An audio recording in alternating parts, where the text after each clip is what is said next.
Hello everybody and welcome to another Chill Sunday stream. Hope everybody's doing well. I see we already got a few people in chat. As usual, we're here with Bug Fables, the Everlasting Sapling. And we're going to be exploring the secret lab a little bit today. But first, let me say hi to everyone. Hello, Il, and welcome to the Chill Sunday stream. Hope you're having a lovely and chill day. Christy, also glad to see you here. Loving all the emojis. Thank you so much for stopping by. And Jalix, welcome, welcome.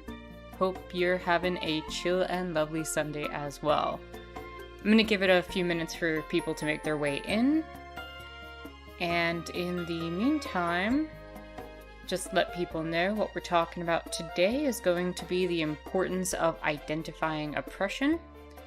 And that'll happen about midway through the stream, usually around the 2-hour mark. Excuse me. Might see me sipping a little bit more water today. I've been a little bit more dehydrated. This heat has been ridiculous.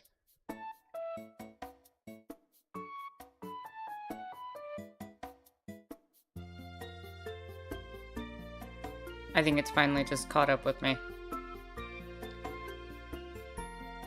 But, I think we're all gonna be in for a chill, Sunday. Hopefully the lab and the game goes well, and our conversation will as well. Jalix, I'm glad to hear that the heat is somewhat fine over there. Honestly, I don't know if it's a combination of getting older, or you know, not that I'm that old or anything, but it might be just a combination of getting older in addition to climate change and everything. The heat is catching up with me in a way that I don't feel like it used to. I used to love being in it, and I don't mind it so much when I'm outside, but when I'm inside and it's like the humidity catches and stuff, it just doesn't feel as good.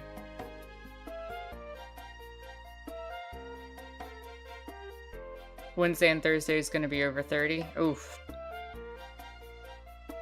Yeah.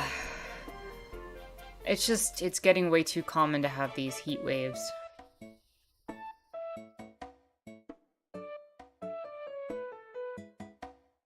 But yeah, let's see. What else? You said you were feeling awful during the heat? Yeah.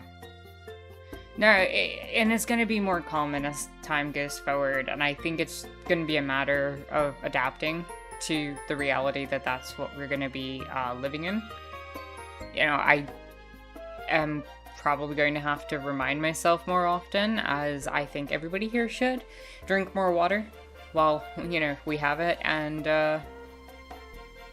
enjoy yourselves with that, you know? Reminder to stay hydrated and keep yourself safe in that regard. Dehydration's no joke, especially in heat. I'm just gonna give us another, like, 5 more minutes, but in the meantime, let's deal with some logistical stuff. So, if you're someone watching this, especially if this is your first time watching this channel, do consider joining the Discord community. We talk about politics and a bunch of other stuff that's consistent with a lot of the videos that I put out. And you can check out that link in the description down below. And if you end up enjoying what you're watching here and you've enjoyed my political content and maybe wanted to check out a chill Sunday gaming stream, also consider supporting me on Patreon, only if you're in a financial place to do so. And I do mean that, only if you're in a financial place to do so. I don't want to put anybody out if they are not in that place. But if you do enjoy this and you feel like you want to support the channel and help out in any way, shape, or form, the money is going back to and into the channel. So if you are, again, in the financial place to do so, do consider supporting me on Patreon. That link is also in the description down below.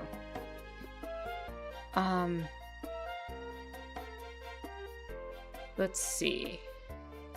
Welcome, Kelly. Glad to have you here. Hope you're having a chill and lovely Sunday. Hope all is well, and hope you join us for some Bug Fables. Let's see, was there any other logistics I missed? I think that's about it. Let's let's see. Il says, my parents were in Mexico and they said pretty much they had to stay indoors during the day due to the heat. Ah, thank you, Il. If you're someone who's in the chat, please do switch over to live chat so you can continue having the conversation with us. YouTube likes to put you in top chat, which eliminates some of the conversation. And I love when the chat is not just communicating with me, but with each other, and we're having a larger conversation as a community. You know, that's not always the easiest thing to do with the way that these streams are structured, but it's something I highly encourage. So, by all means, please switch your chat over to live chat so we can talk and continue these conversations that we're having. So, what else? Yeah, you know, I got a feeling that over time, when it comes to stuff like that, we're going to need to see something like the Spanish siesta start to become more popularized, because the midday sun is getting very brutal, like that 3 o'clock sun, no matter where you are, like that 2 to 3 p.m. time, oof, it gets brutal. And, Il, thank you for following up with that. Duke, hello, cool people who are unfortunately have too many degrees of temperature. The global hot is making here very humid and wet hot. Yeah, that we were just talking about that, Duke. It's been pretty brutal. And Kelly says, ooh, I did not know that. Well, I'm glad that you're able to know that and that we were able to tell you about that. Because, yeah, the thing with live chat, I'm assuming that's what you were talking about, is that YouTube tries to prioritize comments that it thinks are relevant, but when we're having a small community chat like this, you know, it's way better, in my opinion, to be able to select that. And I've wanted YouTube to put in an option for a while, but, you know, it's not happening anytime soon, to default which chat you'd prefer show up for people, because that would make sense. So unfortunately, I've just been announcing it at the beginning of every stream. Merchant says, what's up everyone? I'm going to be AFK. Just wanted to pop in for the beginning of the stream. Well, welcome Merchants. Glad to have you here. Hope whatever you're going to be doing while you're AFK is awesome and that you get it done in whatever you need to do. Welcome Perry. Hope you're having a chill and lovely Sunday as well, and glad to have you here. Let's see. Il says, congrats on 1.8k. Yeah, we hit 1,800 subscribers. I'm honestly shocked about that. So thank you all for the congratulations. I see Christy said congrats, and Perry as well. It's kind of strange to be at this place already, because I started making videos again, what, like maybe a little over a month ago? And, you know, I'm just amazed to see the number go up as much as it has. I mean, I'm trying not to let it get to me at the same time, because whenever you see these type of number increases, it's designed to kind of give a certain rush and to make you produce more, or, you know, YouTube relies on a lot of the numbers game in that regard. But as much as I am grateful to see the number go up, and I'm appreciative of everyone who watches my content, I don't want it to, like, change how I view things. But yeah, thank you so much on the congratulations. I really appreciate it. A number go up, but good. Kelly says, don't fall into that shit. Yeah, no, definitely. There's a lot of mental traps that you can fall into when it comes to numbers. And it's not about the numbers. It can't be about the numbers. It's got to be about producing things that make sense and that you enjoy making. Otherwise, it just loses its value as far as I'm concerned. Duke says, in places like Edmonton, unfortunately, in the winter, there's only really daylight for a short time in the afternoon, which then becomes the main part of the day you want to be up then. Yeah, I don't even know how to respond to dealing with that in terms of climate. Like, if you've got that really hot daylight for that very short period of time, like, I don't even know what to say. Because you're right, Duke. It's worth mentioning that there are parts of the planet that only get sunlight for really small portions of the day. And, I have no idea what the solution is to that. So much of this is way bigger than just immediate fixes and solutions. Christy says you're doing amazing. Live in your growth and always celebrate yourself. You deserve it. Thank you so much. I really do appreciate it.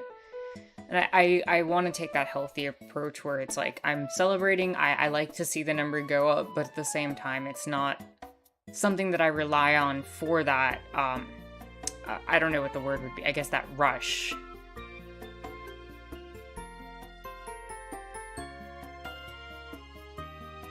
Duke says that those latitudes, global warming will be doing more of making winter harsher. Yeah, I guess that's probably true. It's gonna be an increase in everything extreme. Imagination Scene, welcome, welcome. Glad to have you here and hope you're having a chill and lovely Sunday. And as Kelly said, the joy of creation. For sure. With that said, let's get back into this. We were in the secret lab. We had gone into Snake Mouth Den, and we made our way over to this area that we didn't know existed. And we were trying to open up more pathways and get some sort of artifacts, which I'm sure I'll be reminded of very shortly. Just gotta...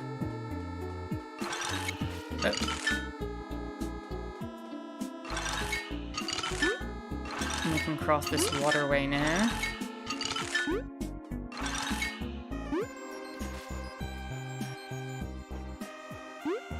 Let's hop across here.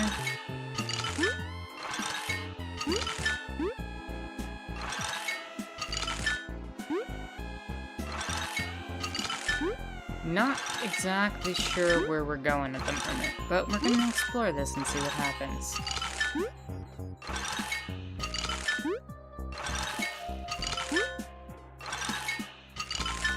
Any news on a sequel or DLC for this game? Not that I'm aware of, Bill. Have you found out anything? Oh man, really at the end there?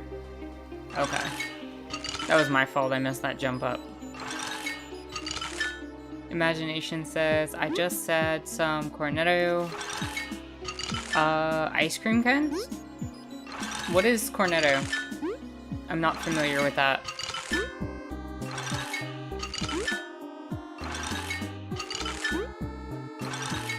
But I'm glad you enjoyed your ice cream.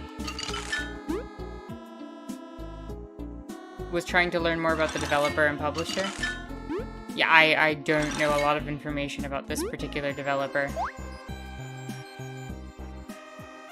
Cornetto means fancy and tasty, question mark? Hey, that's what's important.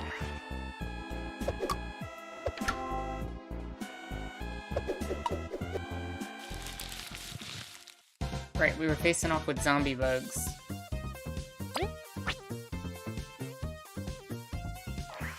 You all have defense.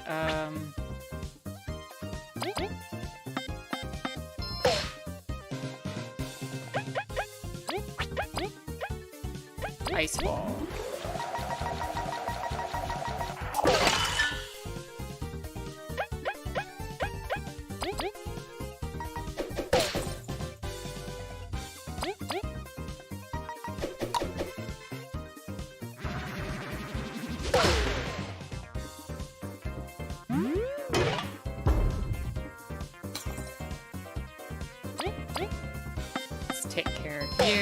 I feel like the beetle on their team is definitely the biggest threat of all the enemies.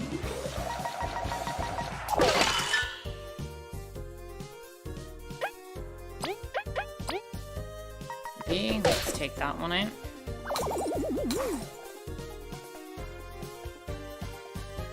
Oh, let's see. Duke said the kind of fancy I can get behind because it's the tasty good. Cornetto's the name of the company. It's very nice. Well, I mean, I'm glad. I hope that you're enjoying the ice cream. You know, in this heat, it's kind of nice to have, for sure. Kelly says, I don't think they're a formal studio. I think this started as a fan project that picked up steam. I'm playing Yu-Gi-Oh! While watching myself.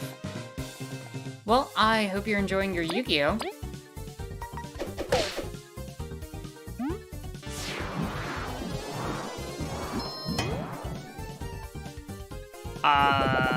Where did you come from? I didn't even know the mushroom could summon enemies.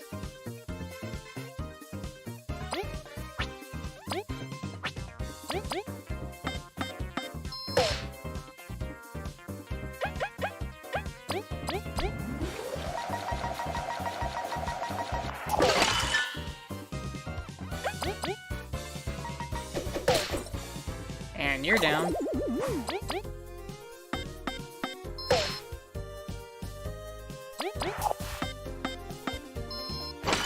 There we go. All that sweet experience. Yeah, I think Bug Fables was more of a... Oh, that's what we were collecting, these little cogs over here. I feel like Bug Fables was like a fan project, like Kelly had said, where it's much more akin to the attempt to create a Paper Mario type game that actually did what Paper Mario set out to do. As opposed to a lot of the later Paper Mario games that have kind of just gone off in a different direction that Nintendo was feeling like doing on a whim. I'm guessing I have to light up all the lights.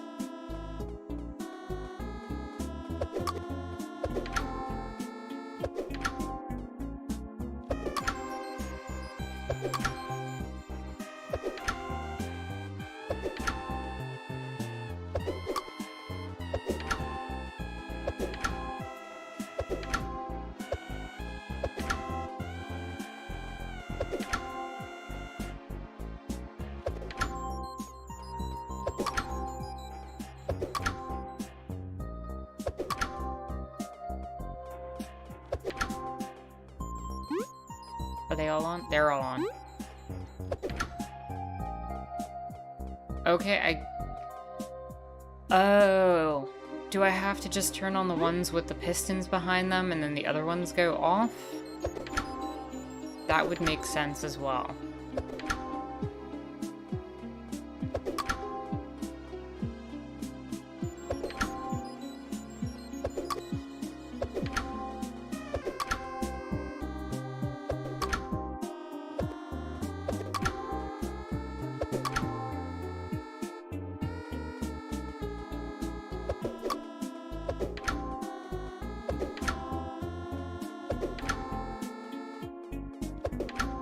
Did that do it? Let's try that. Got it. Imagination says it was strawberry flavor. That's a great choice, as Merchant said. I'm a much bigger fan of chocolate than strawberry, but yeah, I hope you enjoyed your strawberry ice cream. Strawberry in this economy sounds tasty. Duke, you're so silly. Imagination says, yep, it's the best, or if I get ice cream in a tub, I go for mint and choco. Solid choice. You know, I'm not the biggest fan of mint ice cream. I love mint tea, I will have mint all the time, but in ice cream, it does not sit well with me. I feel like that almost, I guess, menthol-y type taste that comes with the mint doesn't really work with the cold for me. Okay, yeah, Duke, you put it out there. The chocolate chip with mint is a solid combo, but the mint can be overpowering. Tara's an unbeliever. I do not believe in the mint chocolate chip. Is it true that chocolate chip cookie dough is bad? I love chocolate chip cookie dough. I don't care if it's bad. Through crystals and bioorganisms, we've channeled frost and blight magic. If we could create thunderous spells as well, it would bolster our productivity. Good opinions, but bad taste.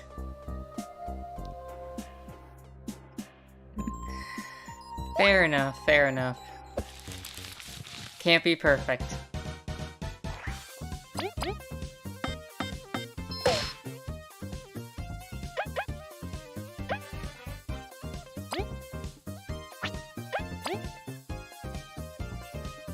They make cookie dough without eggs for ice cream here in the US. So it's fine raw. Or like, it's just slightly heated.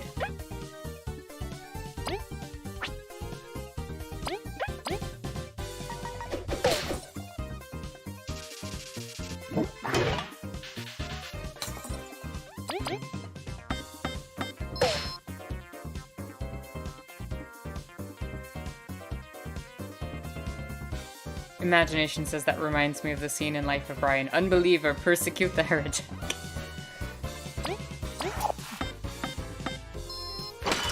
Unfortunately, that feels very real these days, doesn't it? You can make cookie dough without egg. Yeah, a lot of companies do it. The egg is meant to create a certain texture, and at home baking, it's much easier. But there's plenty of vegan cookie doughs that exist. And by definition, those will not have egg.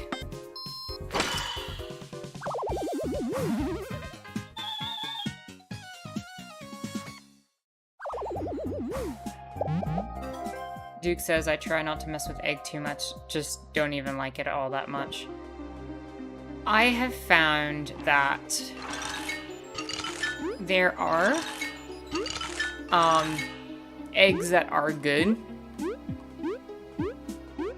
though I find that they are certainly not the ones that you typically would get from like a factory, farm, or anything like that. You can find certain local farmers that have decent quality eggs depending on where you're at. It might be harder in cities.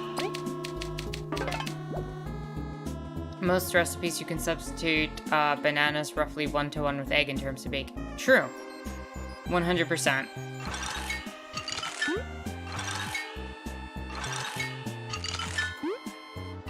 What's everyone's favorite go-to meal? I don't really know if I have a favorite go-to meal.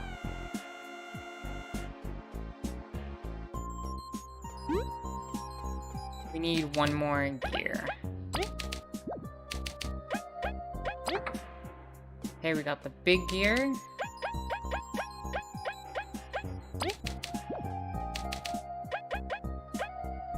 We got the medium gear. I'm guessing we need a small gear for that to open this door. And proceed forward.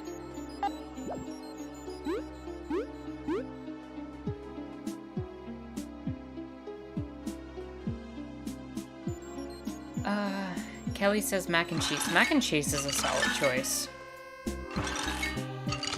Favorite go-to meal is frozen pizza. I mean, are you asking like a meal that I would prep super quick and easy? Because something like I've prepared way in advance would be something like that, but pizza's definitely on the top of that list. For a go-to meal, I just see what's in the fridge and put it on toast. I mean, that works.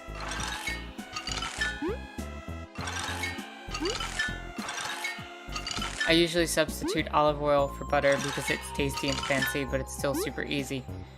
Yeah, olive oil actually mixes really well with the cheese powder and creates a very good buttery substitute. Did I get the gear in this one? I feel like I did. I remember this area. Yeah, I did this one. I did this one in the last stream.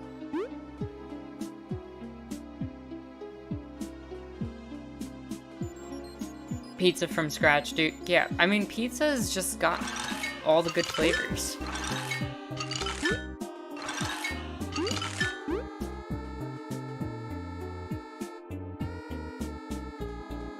think I need another ID card to get into the other doorway, but I'm not sure where that is at the moment.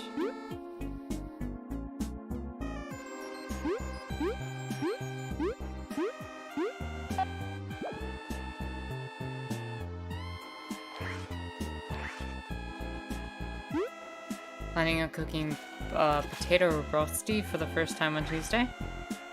What is rosti, or I'm wondering if I'd know it by a different name.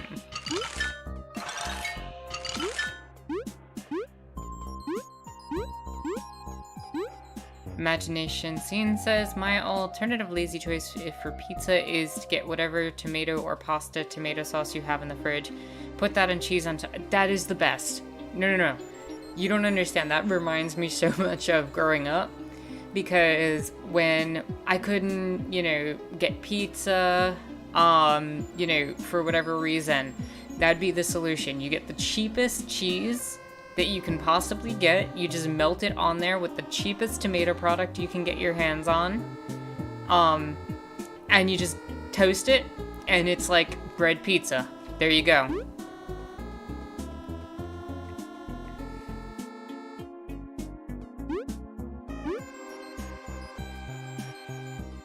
Yeah, pizza be expensive sometimes. No, you're 100% correct. I did it a lot as a kid, because I really didn't have, one, cooking skills, and two, the ability to afford pizza when I was younger.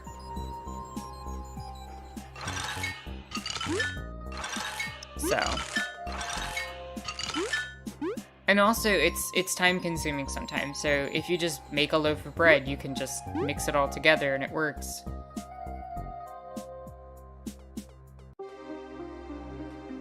There's a doorway in this dungeon that you won't be able to get into until late game progression after you go through V's backstory quest.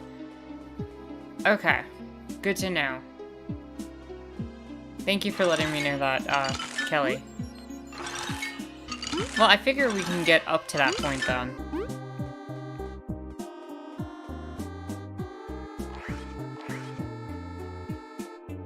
What is this way? Honestly, I'm trying to remember the way that I came in from versus the path I need to go on.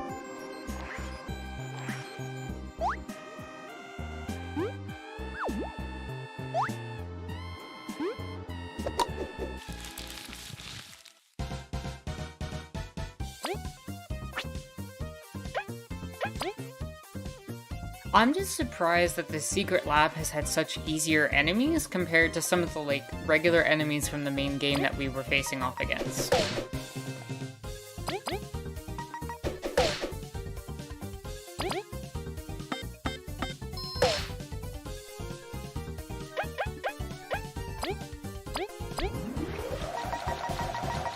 I'm really only gonna get one chance at Ice Ball.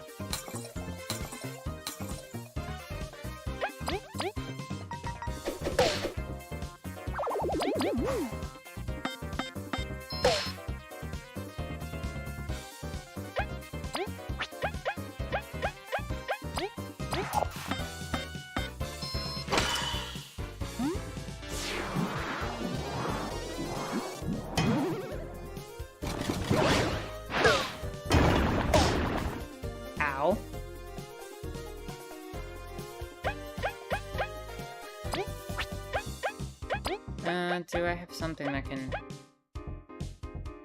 Yeah. Let's get Kabi some health back.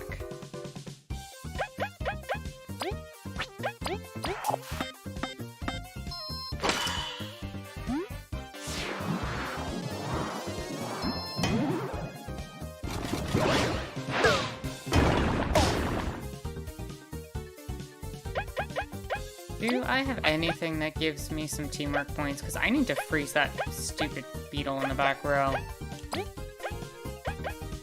Could also just use the magic ice.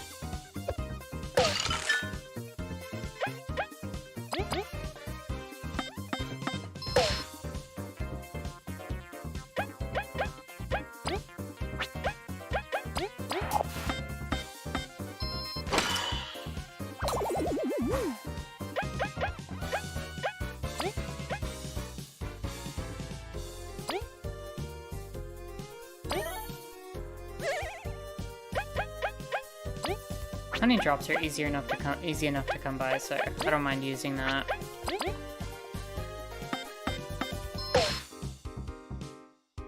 And with only one enemy, I can get Frigid Coffin going. Uh-oh.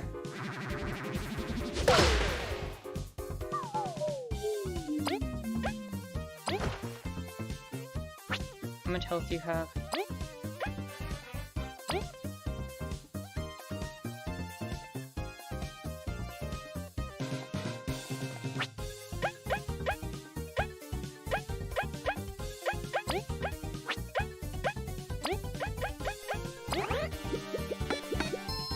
Bye-bye.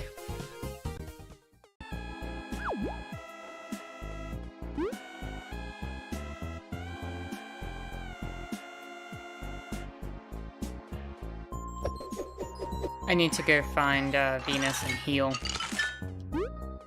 Which room was Venus in anyway? Was it this one over here?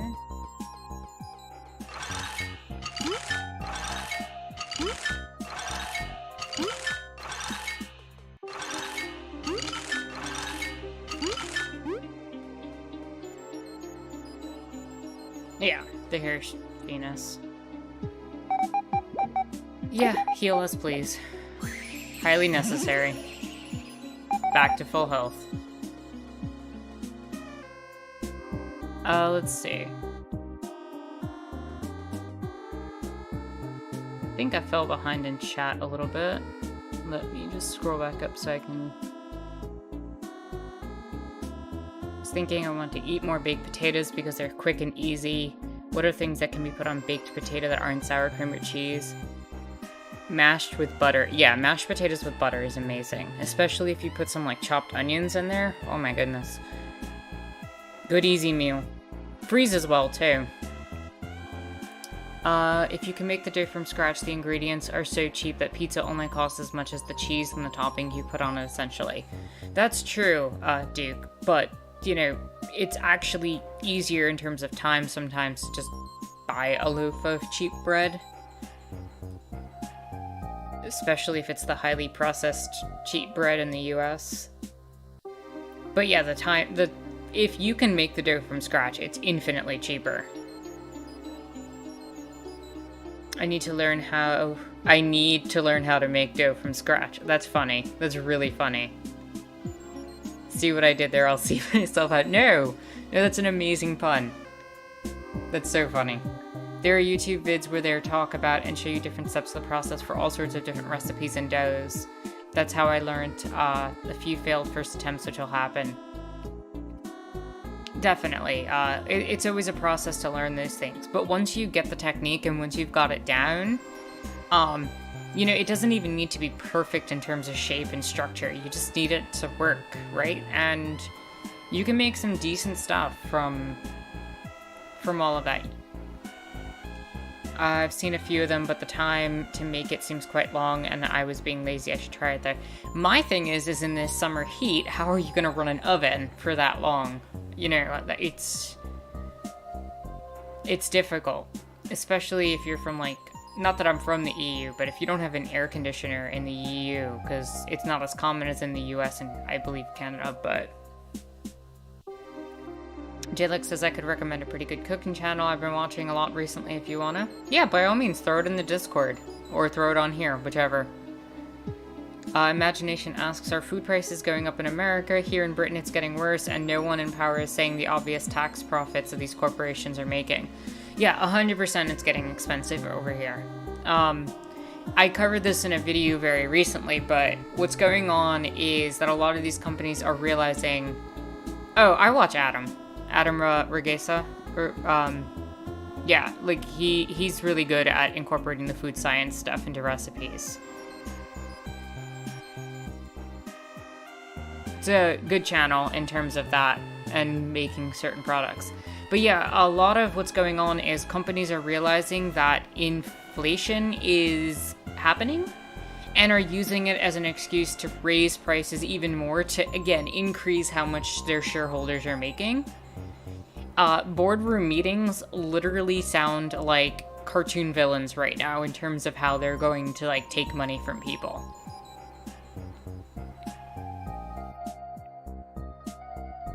Cheap bread is the easiest option. Yeah, and unfortunately, US bread isn't the best bread. The amount of stuff that's put in US bread is actually kind of ridiculous. Like, there's some stuff that's in US bread sometimes that I believe is banned in the EU, and it's kind of absurd. Duke says, I've gotten super hung up on presentation and making it look right. A bread dough is actually really simple, easy to deal with in terms of time, and so amazing in terms of flavor for how little work is already put in. Yeah, no, 100% with you there. Like, if you have the time, by all means, making it from scratch is the way to go.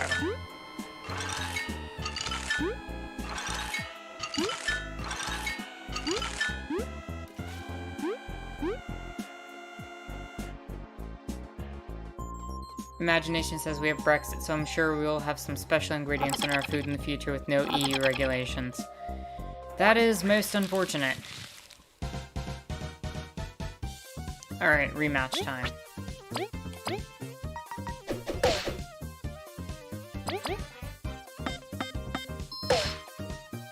Not gonna get me this time.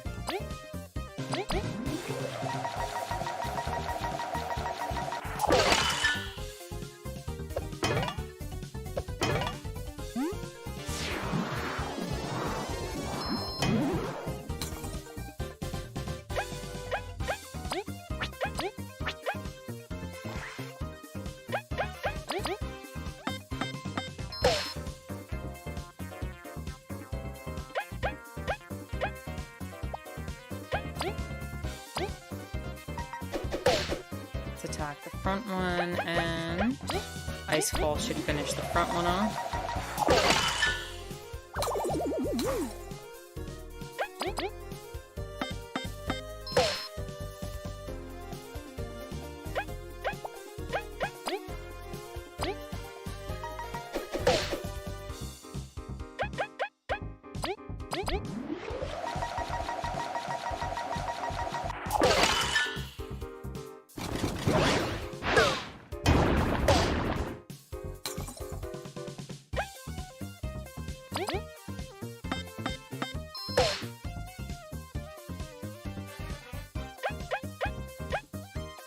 Let's do Ice Ball here.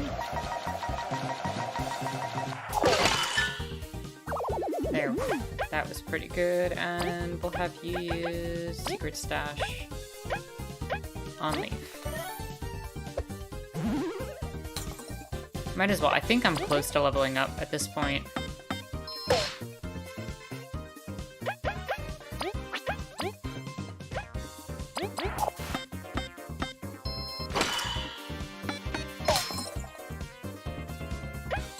And this should finish it? No. Ah. I should have switched to Cabo there.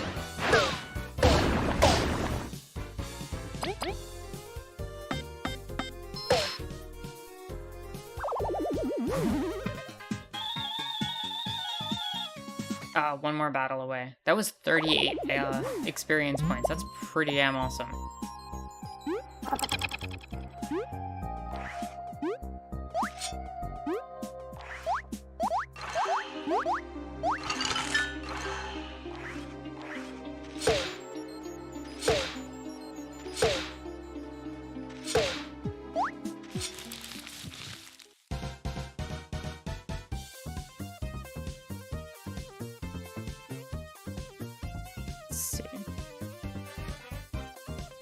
Kelly says, woo, sawdust.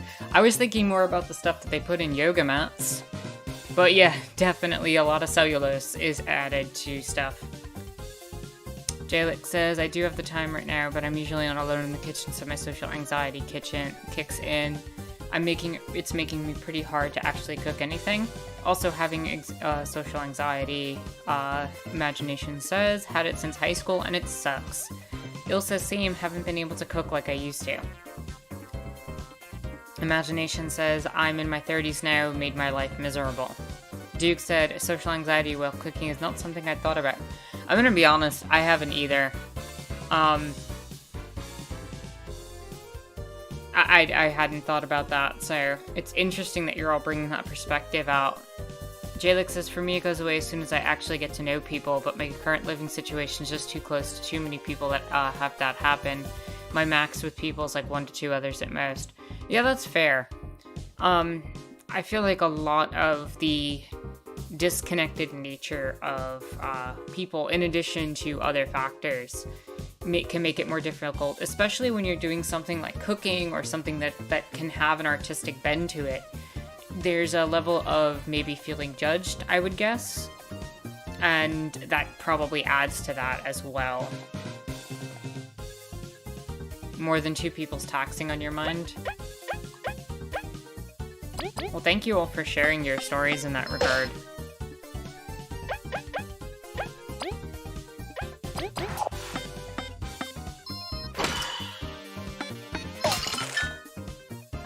I think I would be anxious the first time I'm testing a recipe, right? Yeah, I could see that for sure. I think I'm just gonna pocket the turn.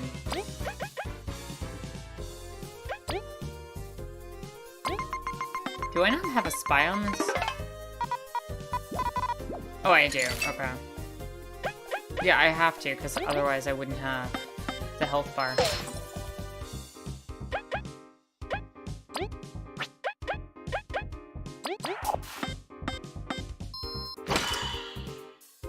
And I'm gonna turn relay into Kabu this time and actually get the finish.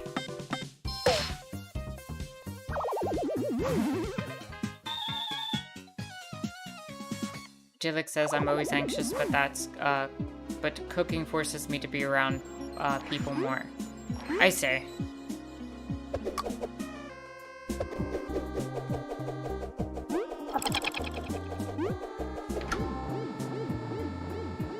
Well, that worked. Now what? Wait, is this going back the way I came, or is this...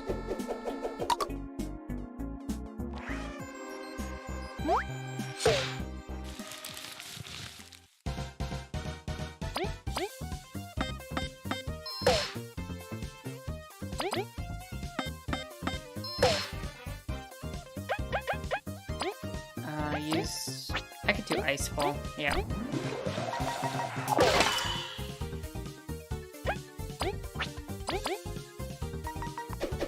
I'm gonna have to take out that beetle as soon as possible.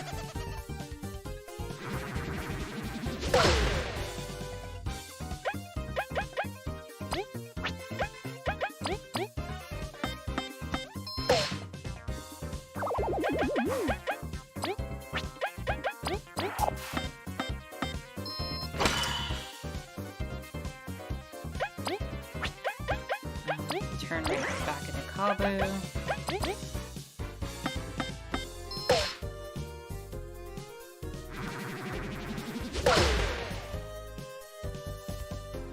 That's not good.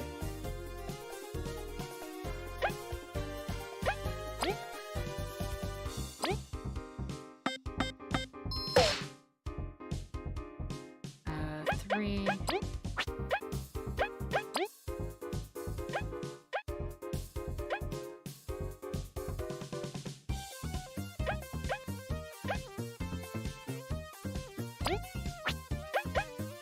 I think I can still pull this off there.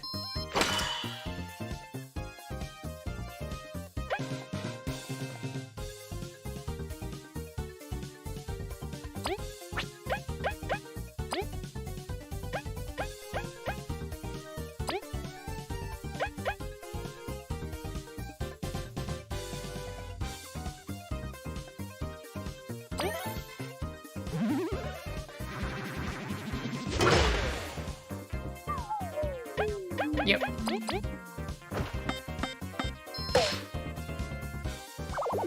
That was the smart play. Oh, that was close. Rank up.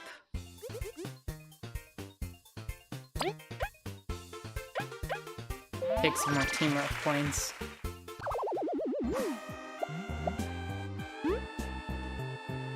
Jalek said, oh no, imagination set. Talking about food all this time, I'm gonna get something to eat other than ice cream I've been having. Not exactly healthy. Be back later. Well, enjoy whatever meal that you end up having.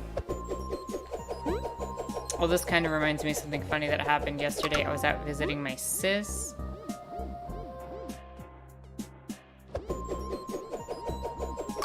Wait, does that not move this up? How do I move that up? Oh, I can hit this.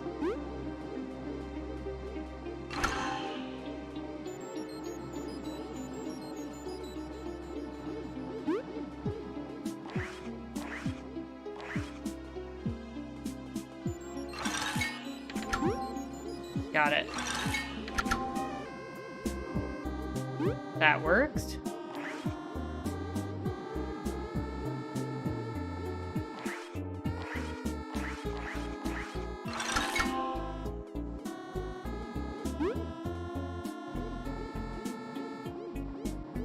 Oh, there's the other ID card. Now, where do I... There we go.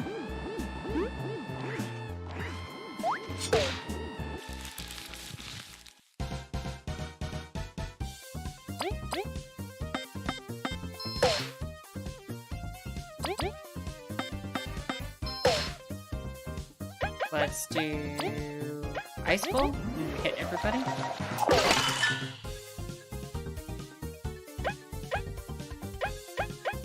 Turn relay back to leave.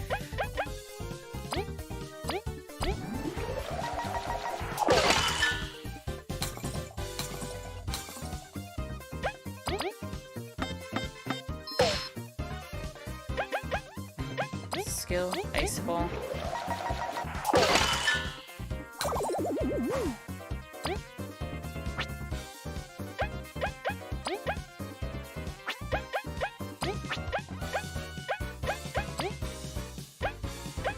Relay back to Kabu, since you're in the front row. Let's get some extra damage in.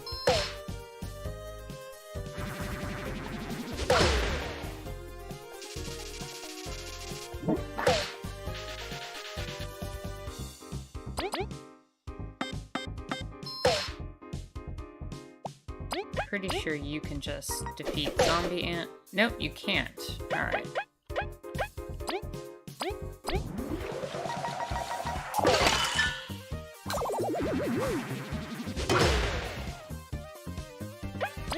Wow, this battle really messed me up more than I expected. Did not get a lot of freezes in that battle.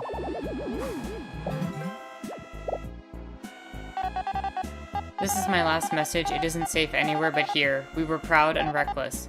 Food will not last long. To think it'd end like this. Oof. You found a lab card.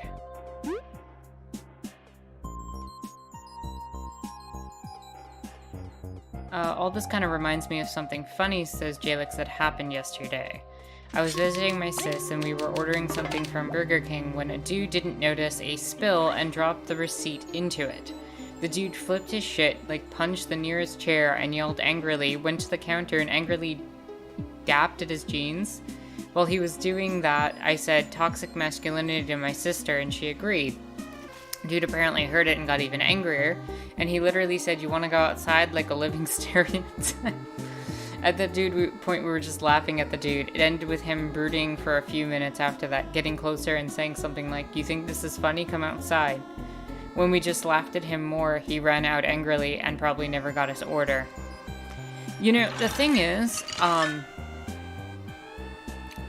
it's kind of sad because part of that whole mentality with toxic masculinity has a lot to do with the fact that I don't think a lot of men are socialized to learn how to deal with emotions like anger and frustration. In general, right? Like, obviously individuals can have that, but I feel like in general, they're not socialized quite in that way under our current reality. And, like, Honestly, I think there would be a great benefit in learning how to manage those type of emotions a little bit better. Like, what to do when you're feeling that way, how to process that outside of, do you want to fight about it? I guess as hilarious as that is, there is a lesson within all that as well. Wait, actually, I went to go this way to get healing from Venus, so let me do that.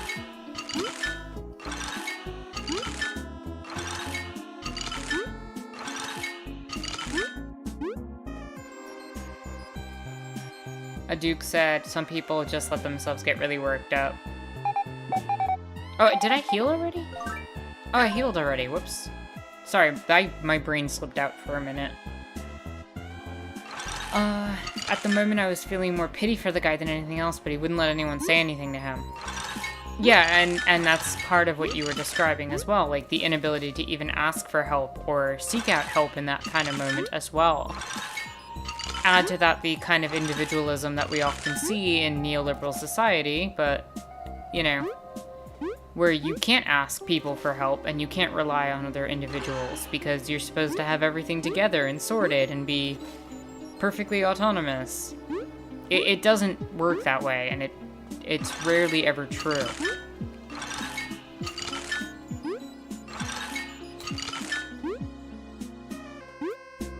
And you're right, Jalix. You know, you weren't going to be able to reach him in that moment.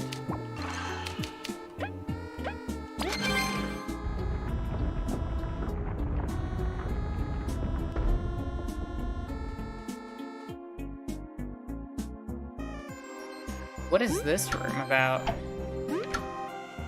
Blue go up, green goes up, red goes up. You found an extra freeze metal. Increases the time that Leaf can freeze enemies in the overworld.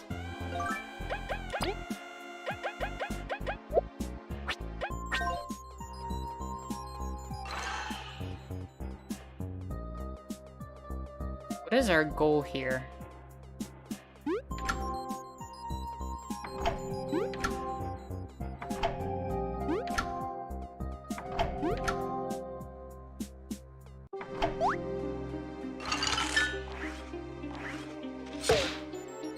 Guess we have to press you and you.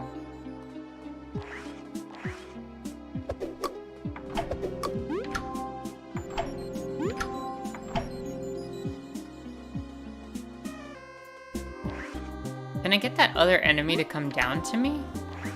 Oh, wait, you know what?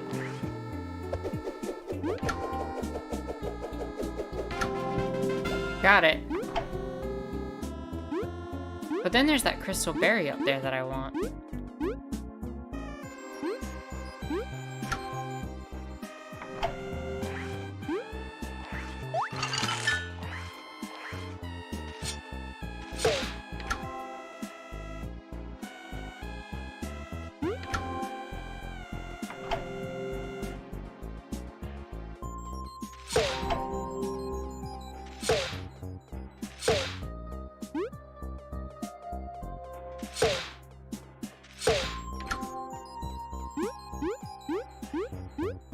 And got it.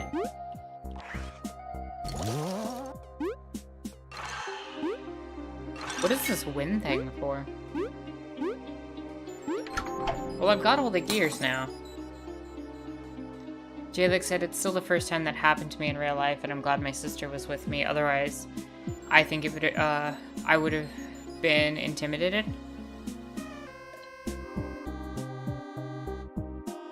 I think it's always harder to deal with those type of situations alone, you know?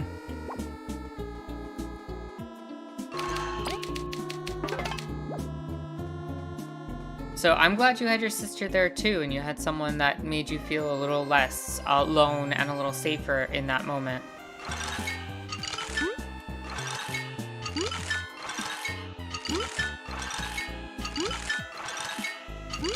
Alright, we're opening up the geared door now. Let's see what we find on the other side. No. Here it is, small gear.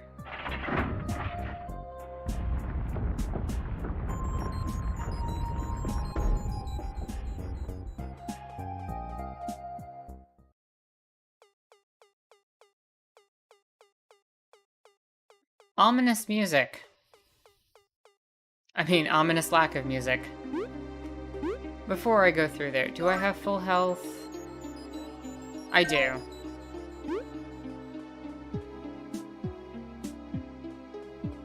I'm just gonna save one more time, even if I saved already.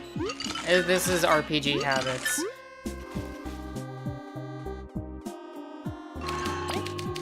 Doors open, I don't have to do it again.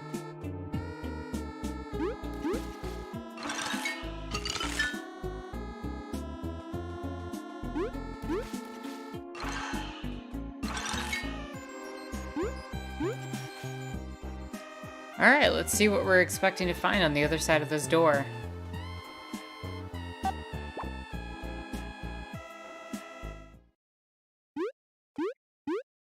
What eldritch horror are we about to witness?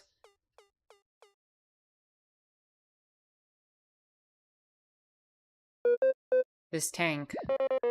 Has it triggered any memories? No, we're sorry.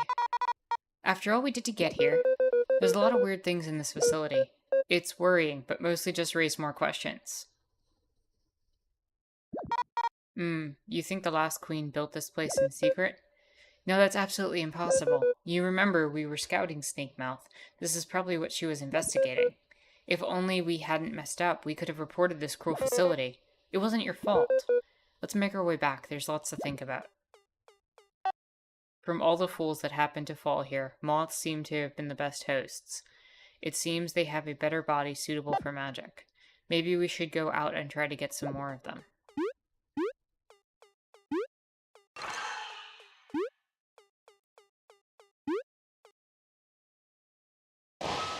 Yeah, I didn't think we were getting out without a problem.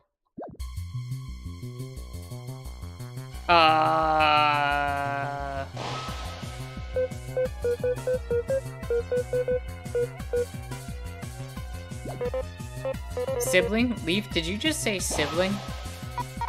That doesn't make any sense.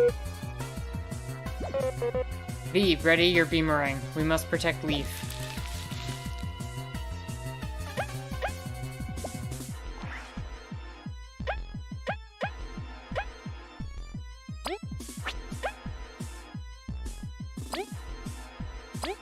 Zommoth.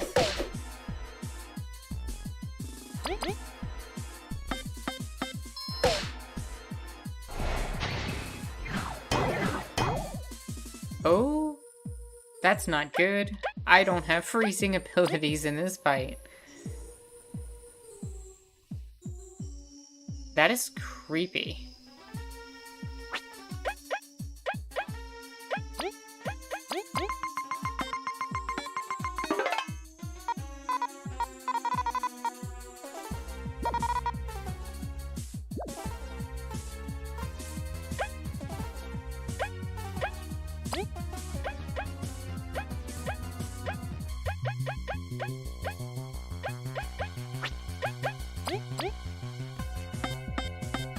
I don't have Leaf. I can't freeze.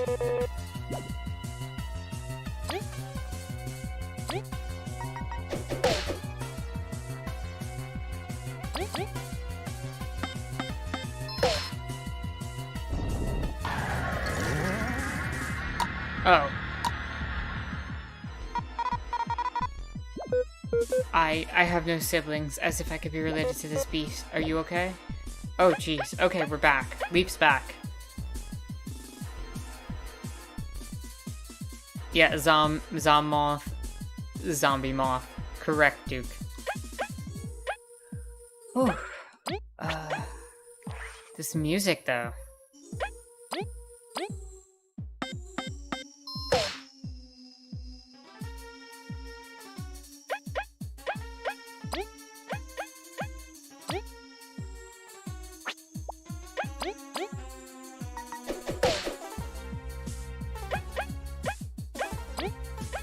I don't know if I have the items for this, but we're gonna try it. It didn't freeze.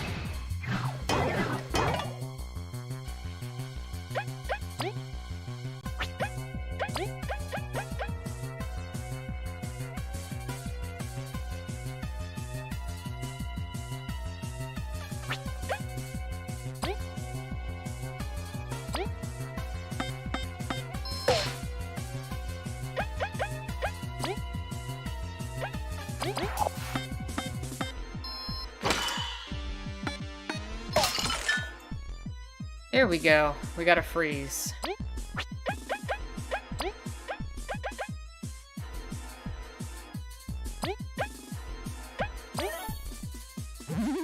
Hello, Jaguar. Welcome. Always glad to see you here. Hope you're having a chill and lovely Sunday. And as usual, there's the kitty in a box. Leaf's back, baby. You're not wrong, Duke. You're not wrong. Let's do some damage here. I do not think I have the items for this fight, though. It's still at 88 HP, and I'm not sure I'm equipped to fight this yet.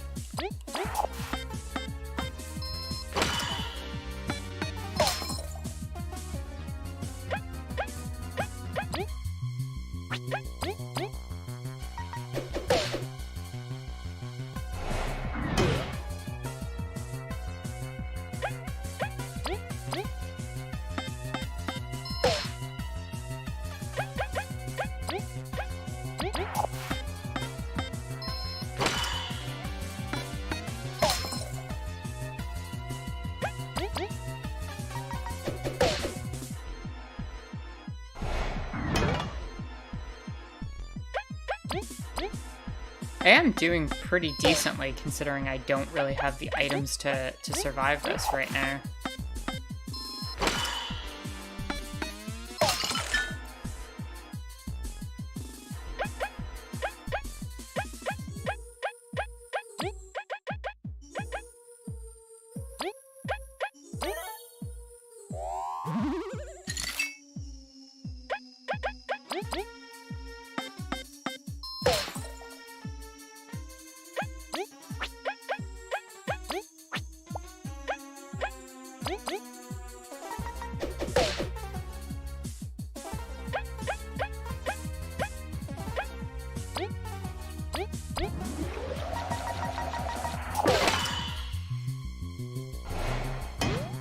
Icefall does a lot less damage. I did not realize that.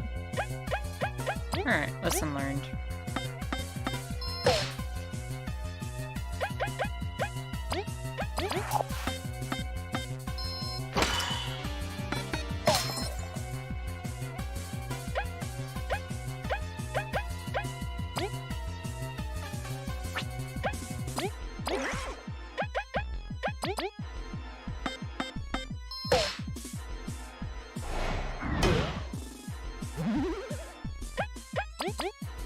Yeah, we're not doing too bad here. But I am starting to run out of freezes.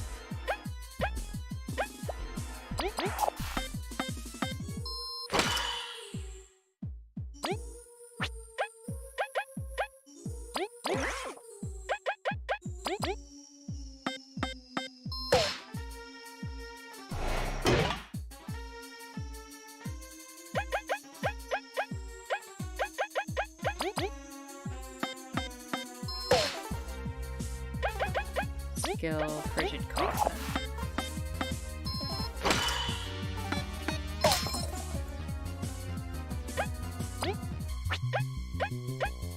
Turn Relay onto Kabu, because Kabu can do more damage being in the front row.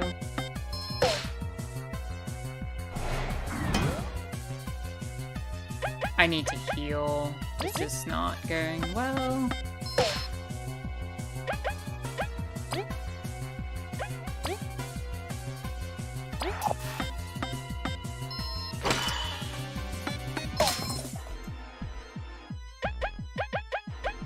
Item. Mushroom on Leaf.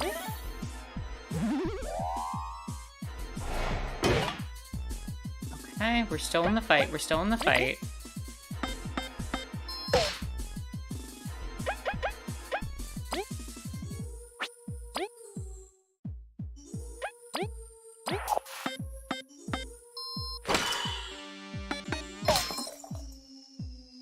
And we could really use a freeze.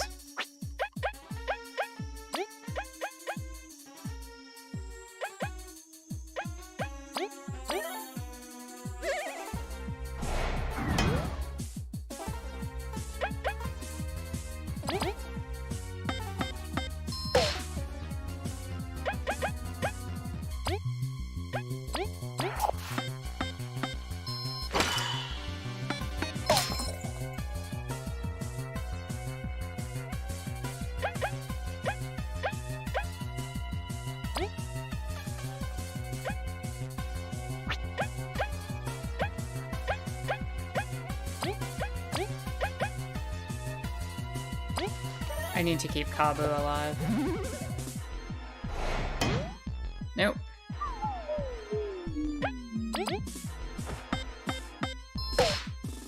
I might still be able to pull this off.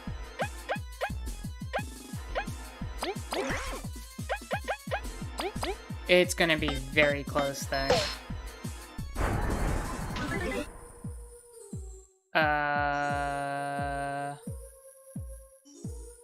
Nope. Nope. This is bad.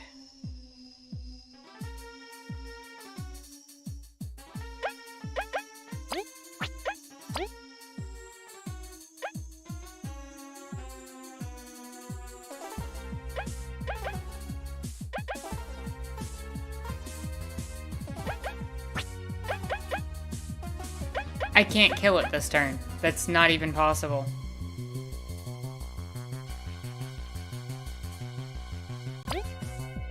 I'm gonna just have to pray that... Put Kabu in the back row and just hope that Kabu survives whatever this is.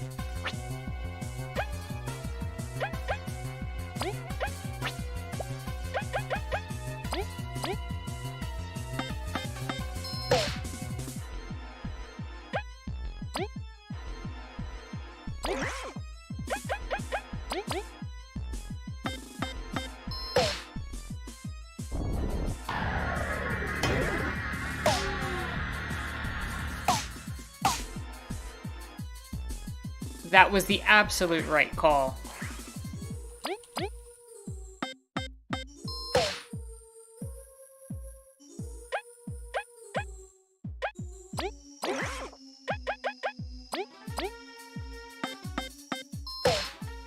Oh my goodness. Ooh.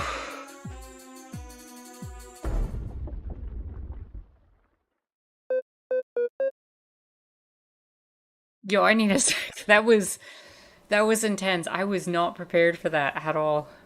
That was so close. Putting Kabu in the back row gave Kabu extra defense there, and that's really what pulled it off. Oh man. Jaguar, you joined for a really, really, really stressful moment. But welcome. I'm glad you are here. Il says, it looks like if you get close to the red, okay, that freezing move, you freeze them longer. What do you think? Which red are you talking about? Il, I wasn't sure. Jaguar had said gonna be listening, but I'll be AFK for a bit. All good. Il said, I mean, if you wait until the last second for the last button input. I'm not sure exactly. I'd have to check that. I do not know why Zamoth did not attack the bee. I was really hoping that what's her face could have absorbed some of the damage. Oh, that was intense. I am. Hey, calm down. You're acting weird.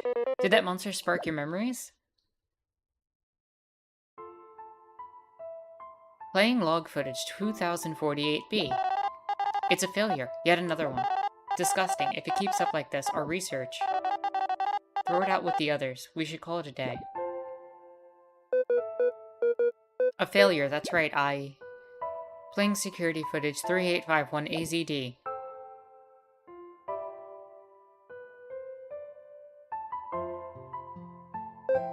We really did pass away in Snakemouth Den. But you're here with us. It's not me, Leaf. It really is us. I'm also a Zamoth prototype. Muse, Elise, I, and everyone. They are people Leaf held so dearly. While he was in the spider's cocoon at some point, I wanted to care for them too. And before I'd realized, I started believing I was Leaf too. It goes without saying after everything we've seen that this facility researched cordyceps. But everything we found in here is cruel and heartless. Yeah, but not you. You're like a pretty cool dude. Am I? Or was Leaf a cool dude? I don't really know. But you didn't know us before, right? We still became good friends, though. So, you or Leaf? Why not both? Are you seriously trying to make it that simple? That's so like you, V. It's true though, isn't it? You've chosen to take Leaf's mantle. So to us, you're Leaf anyways. Give me a break, I'm not Leaf. I'm nothing but some thing. Something that thinks it's him. We never knew Leaf anyways, so it's okay. That's messed up, what about his family? Do you still care for them? Do you care about us? Well, yeah, but we've been grateful for everything, and it's been fun. You don't have to decide right now how you feel. Truth be told, this is an unbelievable scenario. But you're our friend. It's okay. Yeah, it's not like you were faking or anything. That's right, we never faked anything. Let's go. We have a lot to think about if we're gonna meet our family. Take it easy, okay? We'll listen when you decide what to do. Thank you. Let's get out of here. Head back to the Ant Kingdom. Yeah. Yeah. Oh man, that was intense. That was intense, right down to the wire. I need some healing items.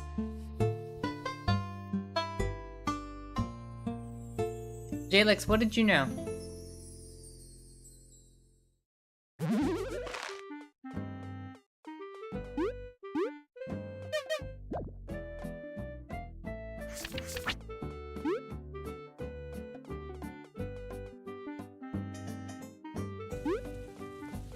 Can we finally go up to Leaf's family then?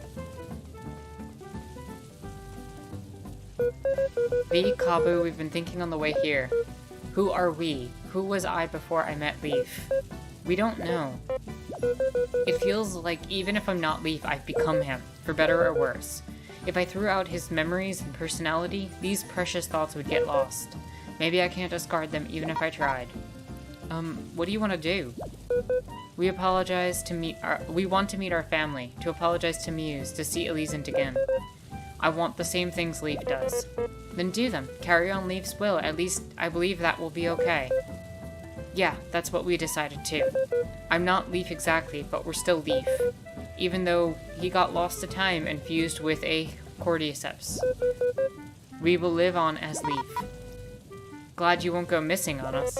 You're our friend, so this changes nothing. Sure, we're gonna go in.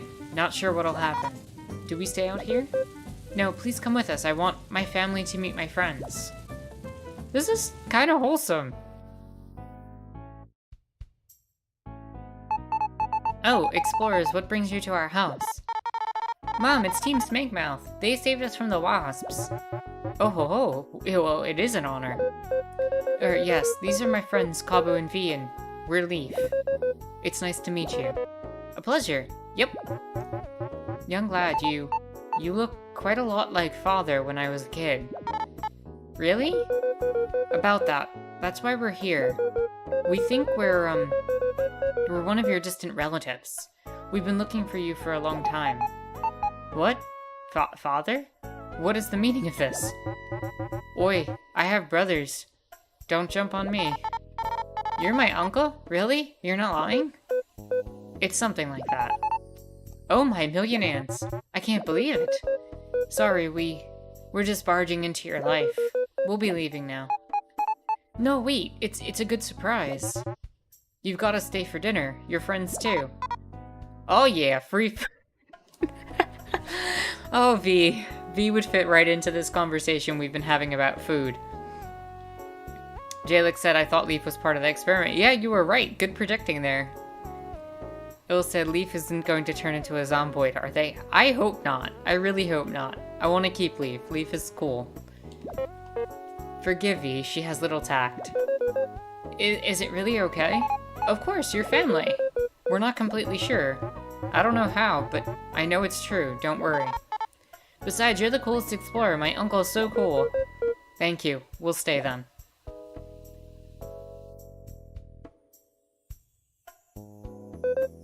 Muse, your cooking is out of this world. It's been good to meet you, but we've got a mission to go to. That's not an issue. Come back anytime. You've got to tell us more explorer stories. And bring us some souvenirs. We will. Please take care until then. The food was super good. Thank you. Thank you very much for your hospitality. You've always have a home here. Have safe travels, alright? And Jalek says I like V. You like the fact that V likes food, I'm assuming? How you feeling, Leaf?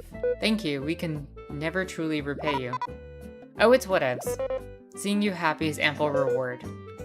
We're truly fortunate to have met you back then. You saved us in more than one way.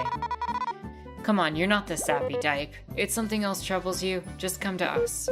Same. Let's get a move on. There's a lot to do. Through the bonding experience, the team can now use Frost Bowling skill in battle. Achievement unlocked. How's our bank doing? Let's deposit like 200.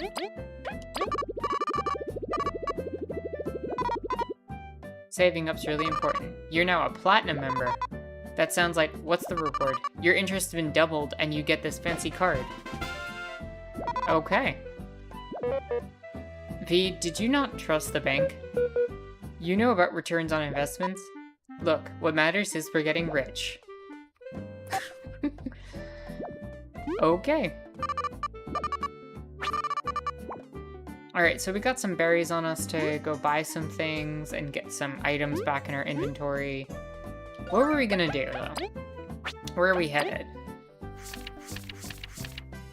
The far wildlands. But I think the best items we have available to us that are not recipe-based are, what is it? I think it's in the not the Ant Kingdom, the Honey Hive, the Honey Factory. But I think there was some recipes I was looking up. Give me one moment while I double check that. Bug, Fables, recipes. There were some really cheap recipes that you could get that had decent effects.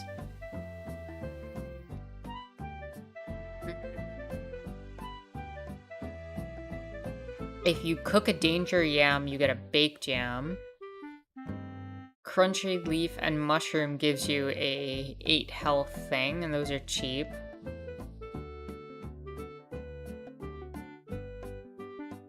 I can look it up myself now. Yeah, no, there's a lot to this, so like, I think it makes the most sense.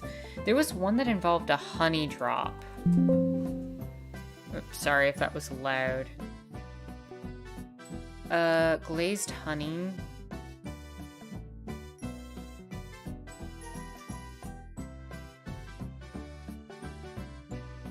A glazed honey and flour gives you the crispy donut, which would give us a lot more TP to play around with.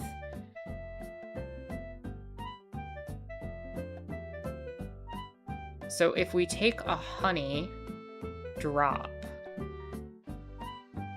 and flour, we can make something really awesome.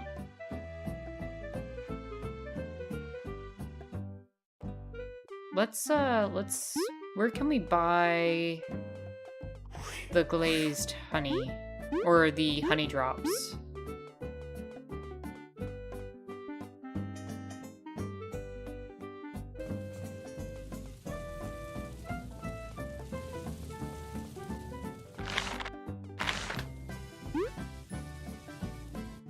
I vaguely remember seeing it around here somewhere. Was it here? Honey drops? How much are they? For 4 berries. Okay, that's not too bad. We'll pick up like 3 of them.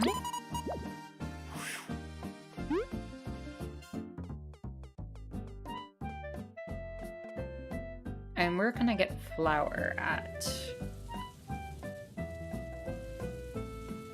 Flour, bug, fables?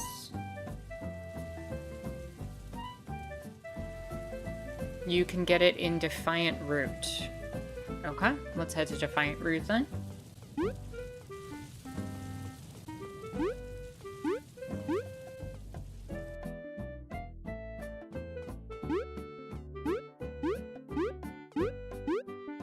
Having some TP heals would probably be really, really useful going forward.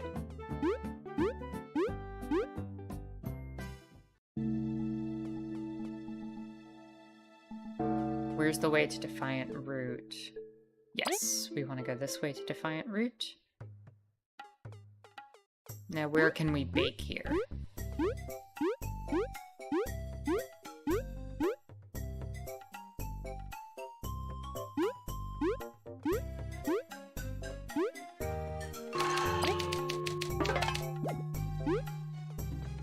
I believe it's over this way and on the left. Yep, that's where we get the flour.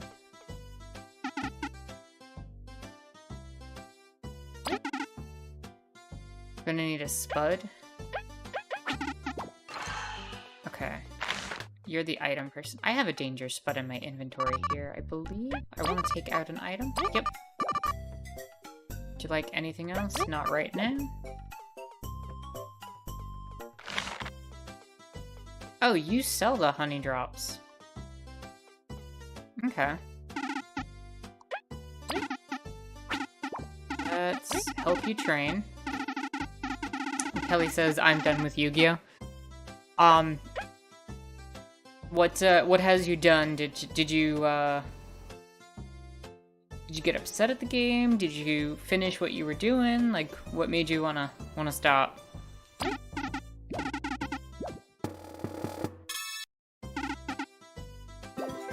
Yam bread restores 8 HP to an ally. Honestly, pretty good. Awesome, I'm just ready to step it up a little. Let's see. Try to bring me a succulent berry. I had one and I just used it. Where can I get a succulent berry again? Succulent berry. Bug Fables. You can buy it in Defiant Root for 10 berries? Is there one outside?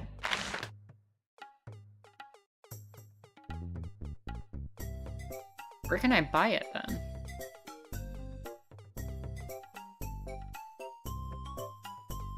Hanami made a gacha game around Yu-Gi-Oh! And it's just the missions I built up over a week. Master Duel.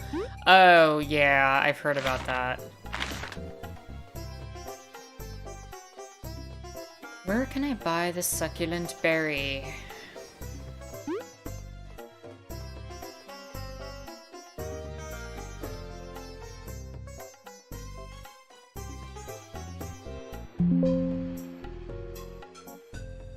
In the South Traveling Caravan shop. Oh, okay. Got it.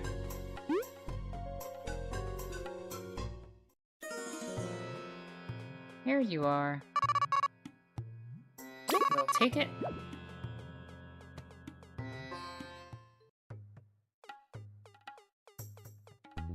Yeah, I played Yu-Gi-Oh! When it was first a thing. Back in the day where, like, the meta was Monster Reborn, Dark Hole, and, like, Raigeki, and then I kind of dropped off around that time, because it was far too expensive to keep up with. In addition to other things, like, it just didn't interest me quite the same way, but more than anything, like, I feel like the game has changed so much that it doesn't even look like the same game anymore. Like, I know about a lot of the changes in it, it's not something I could ever get back into. But I'm glad you enjoy it. And I think in a virtual form it makes more sense. The succulent berry's real flavor comes out when you bake it. You got a succulent platter, restores 2 HP to the party for 2 turns.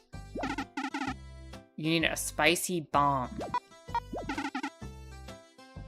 And I'll bake it with an Obama honey.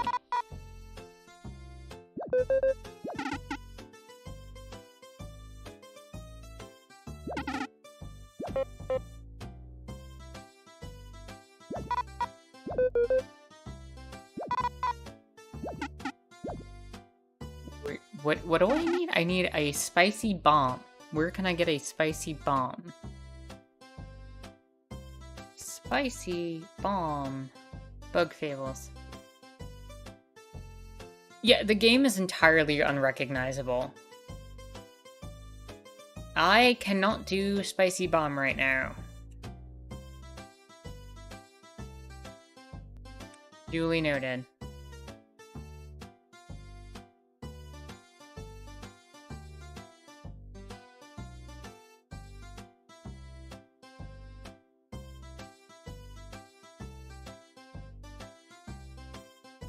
Alright, so what I'm gonna want you to do is cook with one ingredient.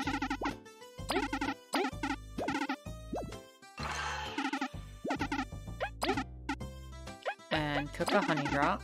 Yes.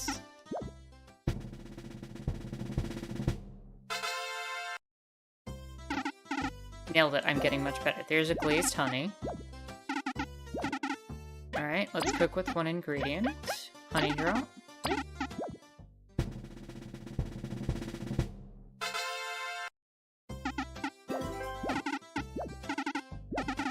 Cook with one ingredient. See, now I feel like that cooking conversation's even more relevant. When you have the time and energy to cook your meals, you can drive down costs dramatically.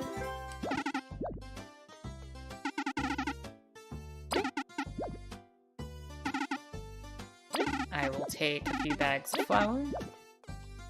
I would like to cook with 2 ingredients. Ingredient 1 is glazed honey, and a bag of flour.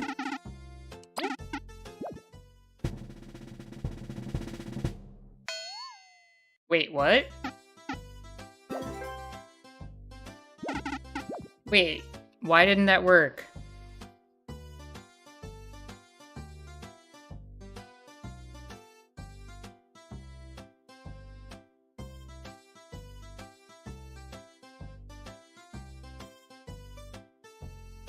Oh.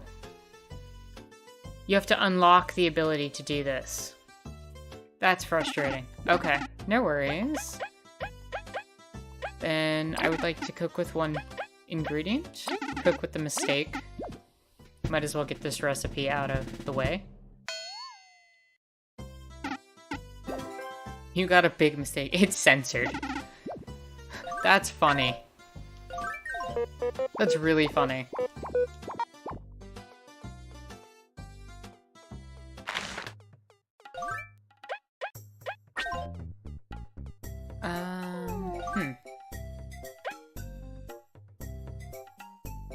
Capitalists still say labor doesn't contribute to value. Things are only valuable when capitalists say so, of course. True!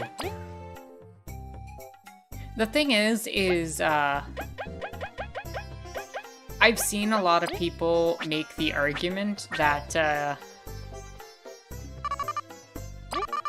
you know, proxies basically just do the exact same thing as the regular cards themselves, and there's no reason not to play the game with a bunch of proxies.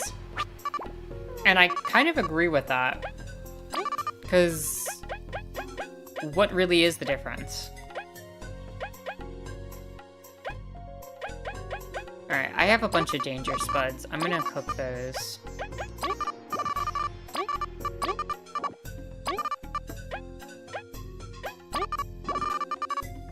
So proxies are, instead of using the authentic cards, you can kind of use a slip of paper with the information written on it, or just like a fake printed version of the card.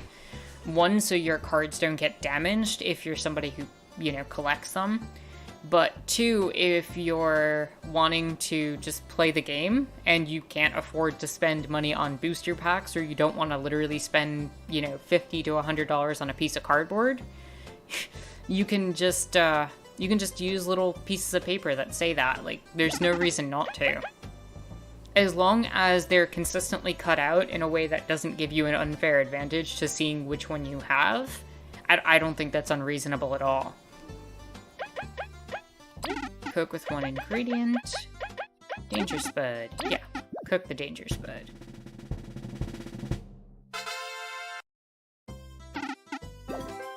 Bake jam. Restores 7 HP to an ally.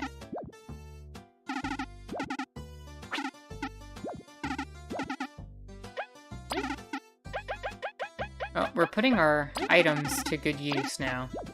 A lot of the ones that had negative side effects.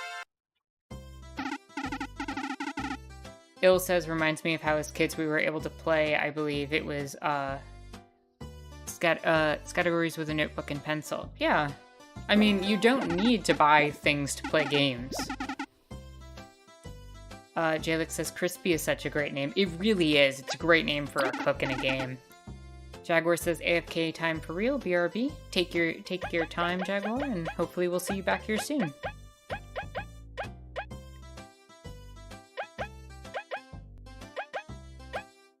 Yam bread is 8 HP to an ally. You know what? I've got the flour. I could just do a danger spud and a bag of flour.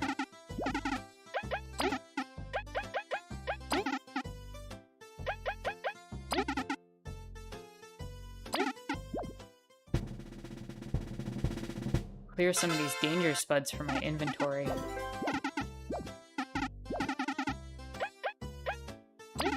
And honestly, this is going pretty well in terms of getting healing items, and I didn't have to spend all that much either.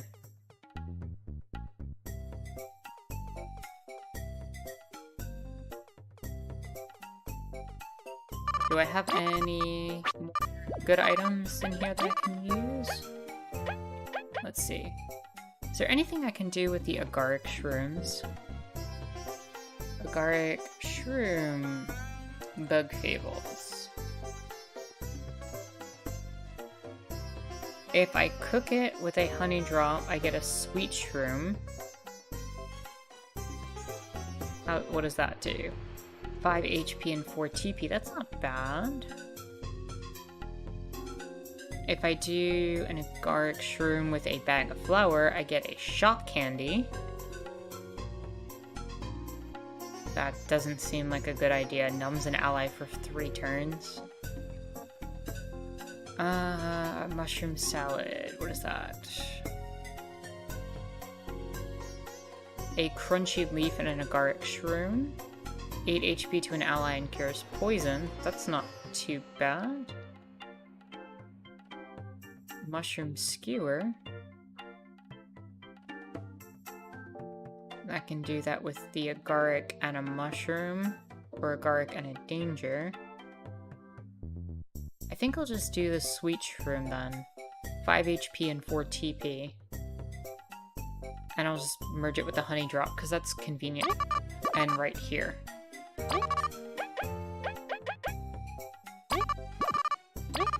And... ah, I have too many items. Okay. Let me deposit something I'm not using right now for cooking. Like this shell ointment.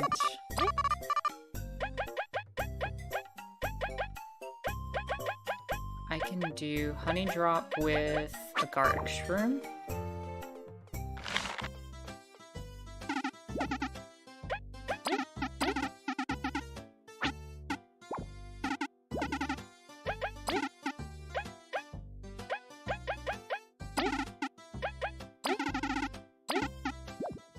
You know, I feel like this game is doing a good job of making cooking useful by having certain base ingredients and items that you've been finding across the game have these like negative side effects, but then when you're able to like cook them, you cook out the negative properties. I think that's really a useful way of making you want to use the cooking component of the game.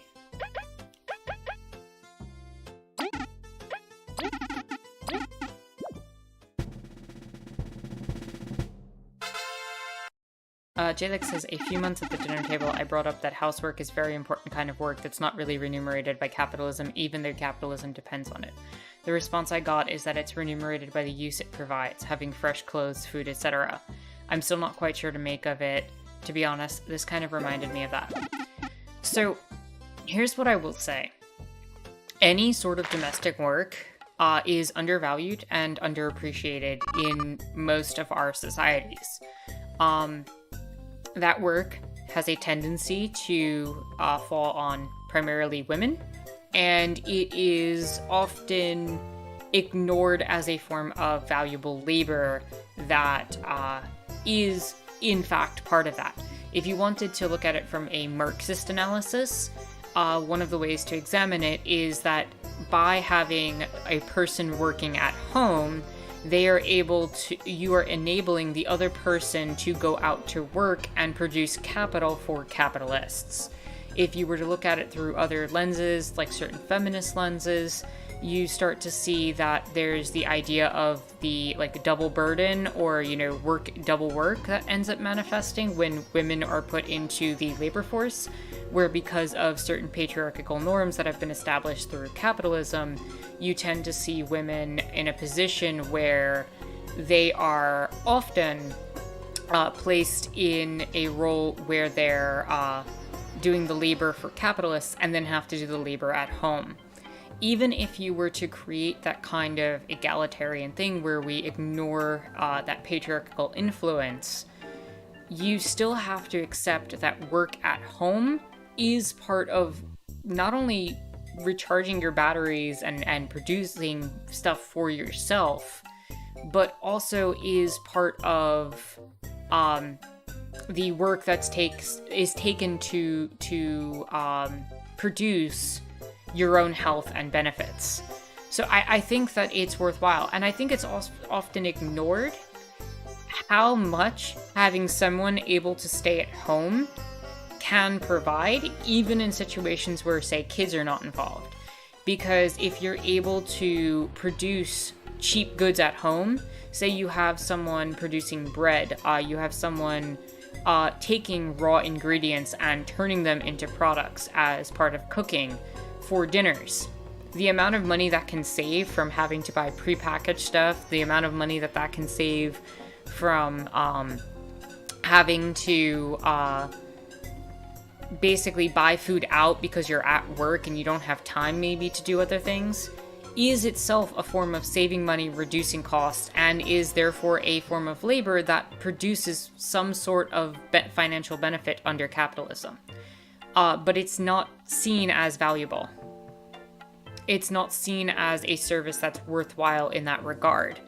And I think that any serious system of socialism needs to address the work at home as part of the product of an overall benefit to society. Hello there, would you like to use... Yeah, I want to take an item out. What do we got still in here? That's useful. Danger Spud. I don't know if that addressed what you were talking about sufficiently, Jalix, but there's a lot that goes into all of that. Ill says 100. Zero says, howdy y'all, can't stay long. I just wanted to drop by and say hello and enjoy the stream. Well, thank you so much for stopping by, Zero, for whatever length that you're able to be here. I hope you have a chill time, and I hope we can see you around whenever you're able to be here. So, we have one more Danger Spud to cook.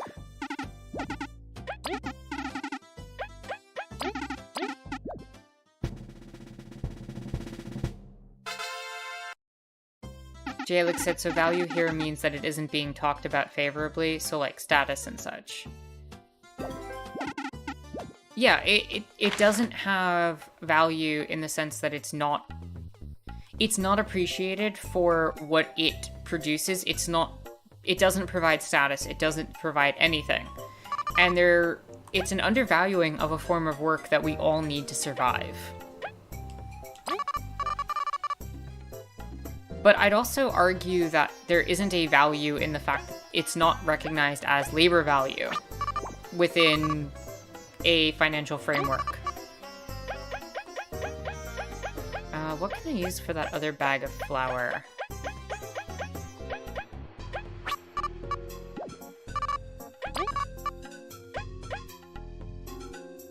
What else can I cook here? I have a hard seed. Can I use that for anything?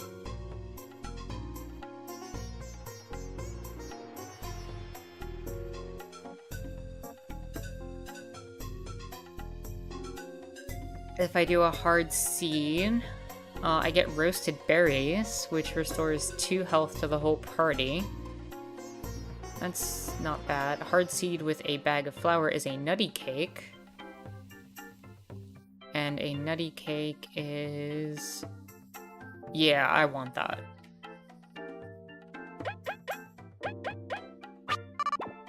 Do I still have the hard seed in my inventory?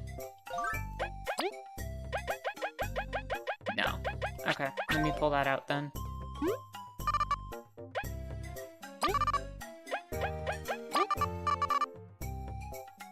What does it not being valued in that way mean, though? Maybe the way it influences social interactions for the people that do it? Well, that's another component of it. I know we were talking a lot about cooking and such earlier. The idea of doing things at home and the way that it's managed, the way that I guess I view value in all of this is that when you have somebody staying at home, they're going through a number of different social and economic realities. One is there's a need to produce what is considered the realm of the domestic, all of the things that we generally need to survive, cleaning, cooking, etc. And it's all being done at home in private. What is the bourgeois concept of the private sphere? We're doing it at home, away from eyes, away from everything. It is the work that is seen generally of, quote, women in the original bourgeois understanding of all of that, right? And it's private for a very specific reason, because that's the area and domain of the other person in the relationship, usually the man as it's defined in bourgeois society, to come back to where their labor is already provided for them. It's a form of almost service under that structure and framework, right? And one of the things that a lot of more communal-based societies have done is that work is not exclusively done in one singular place. It's done in communal fashions. So you'd get groups of people that would come together and would do these tasks in a very social way. And so all of a sudden what is defined as private under the nuclear family ends up becoming a very social conditioning. Things like a communal kitchen, or a bunch of people doing their laundry together, a bunch of people cleaning together. Now, obviously, specific things within the space itself may need to be addressed by an individual, but you would do things like childcare, collectively. You'd have a bunch of people coming together and doing the cooking, the cleaning, etc. in larger communal fashions. So community kitchens easing the stress on individual families. Exactly. But by making that more public, it becomes more obvious the value that that provides, not just to individuals and to the immediate family, but to communities. By making it private, you've essentially hidden it as like an externality. Like the way a lot of companies will view the pollution that they use, right? There's nothing valuable about recognizing the pollution that you cause as a company. You want to make as much profit as possible, and so you treat that as an externality. So it's kind of like that, except you're not paying for that value. You're just extracting it purely. In a lot of ways, if you are treating the human being as a commodity of labor, anything that's done for the maintenance of that person is in fact an extraction of wealth and resources as well. And something that's private doesn't get much consideration publicly. It doesn't get political influence, so to say. Exactly. That's exactly it. And that's why one of the major tenets of feminism is that the personal is political. I can't emphasize that enough. Anything that involves personhood is in fact political. There is no private and public divide. There shouldn't be a public and private divide. That doesn't mean that you don't have a right to personal privacy or don't have a space to go back to or anything like that. But recognizing that everything that is involved in personal realities, like personal experiences, is in fact politically charged. I hope I am clarifying some things, or helpful in this regard. I may not have it 100%, you know, on point right now, but I'm hoping that's at least helpful for that and for your understanding of what I'm trying to get at.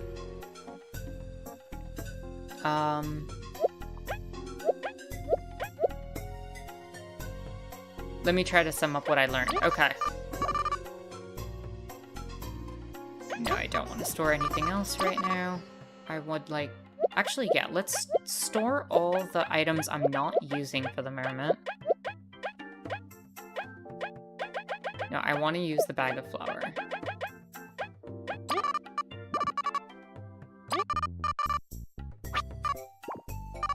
I want to take out... What can I do? I want to use the honey drop.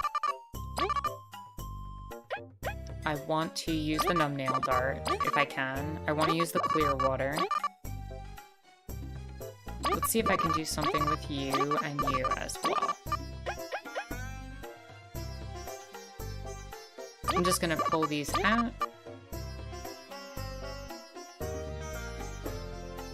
And let me see if I can do something with that too. I doubt it, but we'll find out.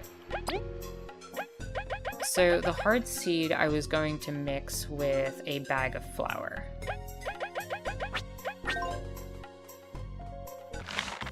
Il says I'm tracking. Awesome. I'm glad to hear that I'm making sense. Because the thing is this is a very hard topic to talk about because of how little it's talked about and how invisible it is in terms of how we address it as a society. So it's difficult in the sense that the language isn't always available, and there's a lot of different speculations and theories that come from different lenses and different angles. Marxism, anarchism, other forms of radical feminism tend to have different analyses of this exact same phenomena. Jalek says, housework is incredibly necessary for society, but by making it a private thing and exclusively the domain of women, it is impossible to improve and took away economic power from women. That is a huge part of it, correct?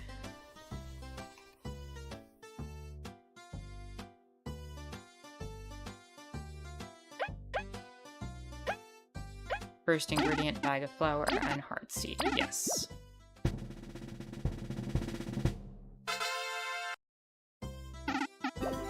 Nutty cake. Let's grab one more bag of flour. Cook with 2 ingredients. We'll do hard seed and bag of flour.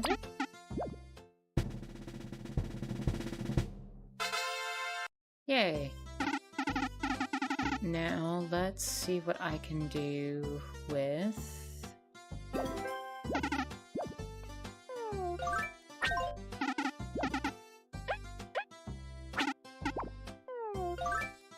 What else do I have in my inventory? The numbnail dart. What can I do with a numbnail dart?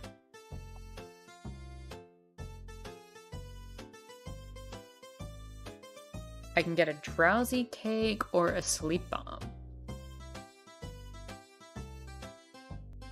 Restores 7 HP and 7 TP, but puts an ally to sleep for 2 turns. No, I'm gonna not use that. I'll just put that away. What about clear water? What can I do with clear water?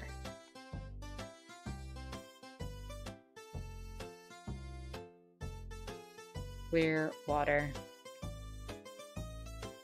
Jalek says, its private nature also means that it's pretty much taken for granted, meaning that it doesn't give status to people doing it, influencing the social standing that women mostly in bourgeois society. Correct. I'm tracking that so far. A hot drink is clear water and a hustleberry, which is 5 HP to an ally and cures their... and grants an extra turn. So you're basically making coffee. Plain tea is a crunchy leaf and... you know what? let's just get one of the hustle berries outside and we'll make that.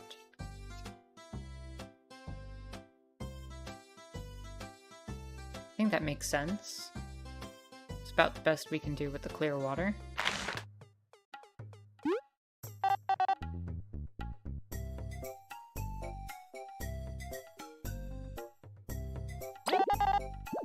And getting an extra turn in battle might be useful, especially near the end of a battle at some point. We do clear water and a hustleberry. So yeah, Jalix, you're on point with what you've written thus far.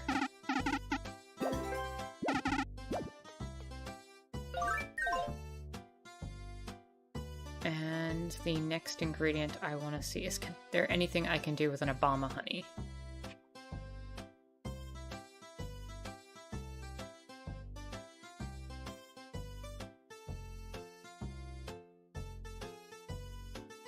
I can mix it with something later.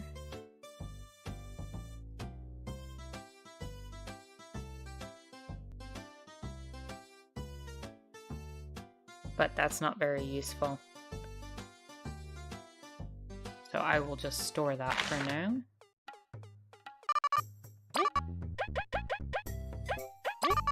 Store you. And you. Can't use that. Don't have anything I want to do with that right now.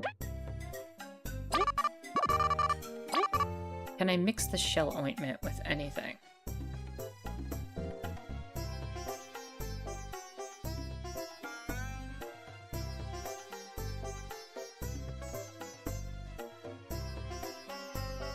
No.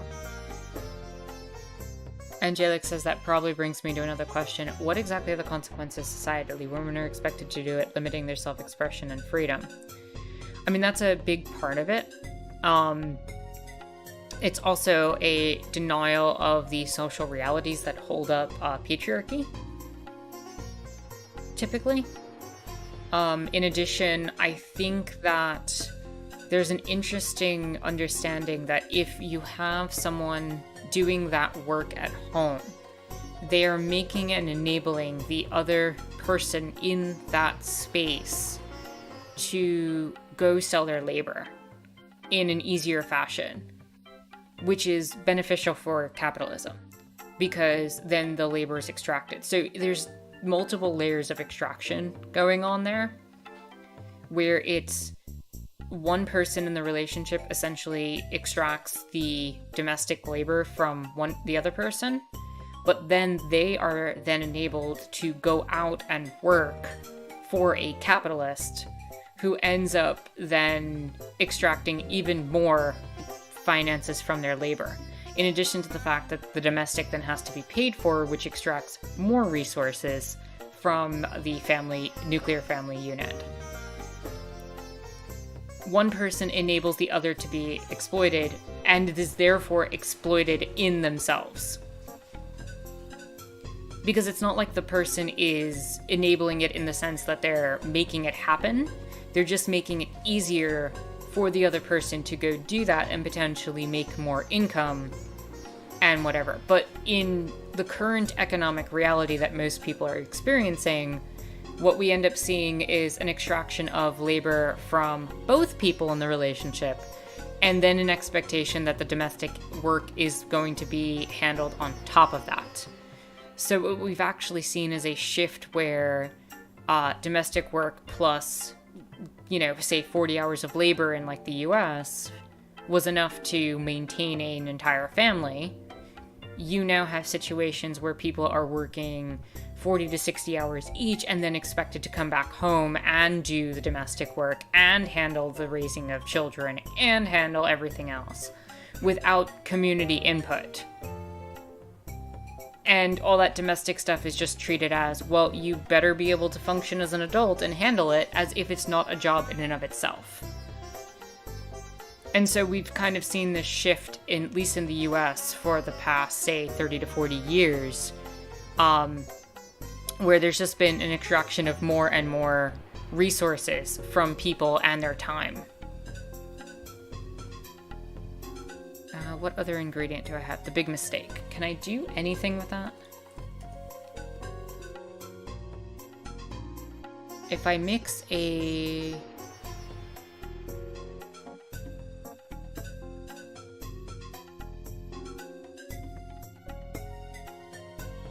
Honestly, I would just like to use it and then get it over with and get it out of my inventory.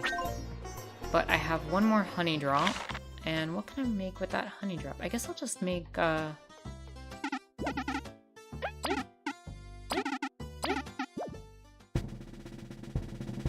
Jalek said right, so now it's expected of women to do everything they used to do plus a job, increasing their mental stress, taxing free time, mostly of women because social expectations.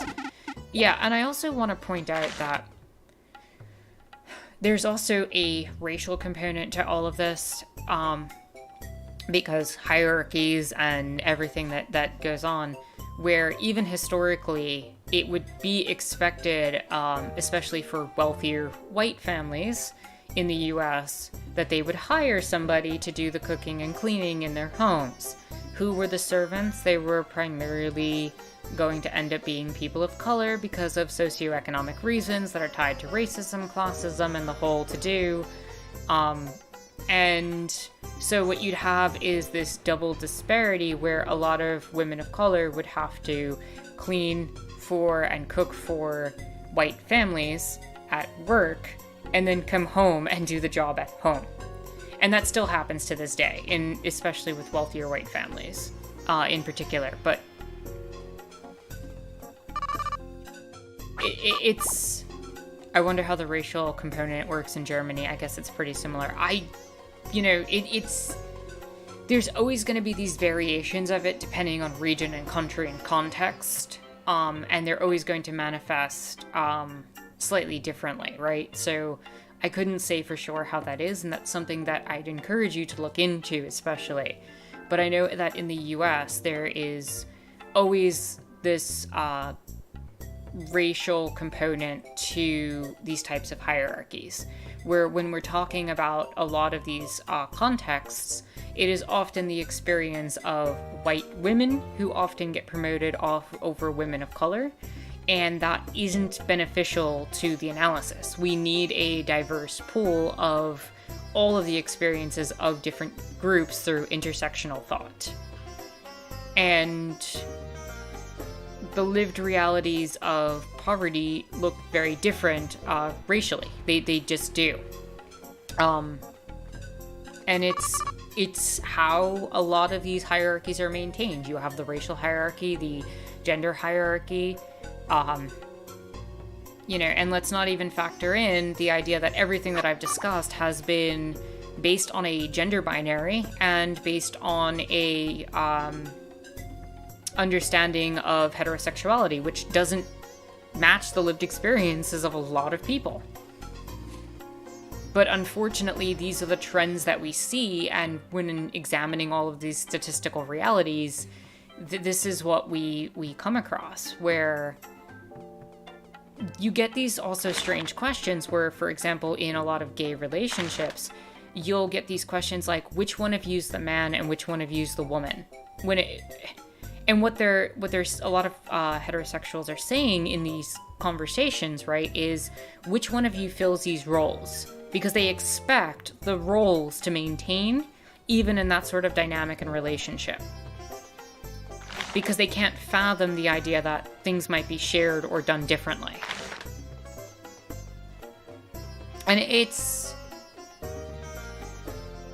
And when you examine all of this, like, you're always going to miss a little detail here. You're going to miss that outlier of data. You're going to miss that little bit of information, and it's never going to be 100% on point. But you try to talk about the trends that go into it, both, from a socioeconomic standpoint and statistical standpoint, as well as how it affects our individual lives. And it's difficult. It's not easy to talk about all of that in a way that's inclusive. And that kind of ties to what I wanted to address today. So I think what I'm going to do is pause, and then we can come to our topic of the day, if that works for you all. because I would very much like to talk about the importance of identifying oppression and how it ties to everything we just spoke on. So I will be back in a few minutes, especially because we just got all our items. Yeah, no problem. I'm happy to explain all of it as to the best of my ability, especially, you know, on the spot on stream. But yeah, I will be right back, and I think it's a good segue into the conversation we're about to have as well.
Okay, everyone, and we are back.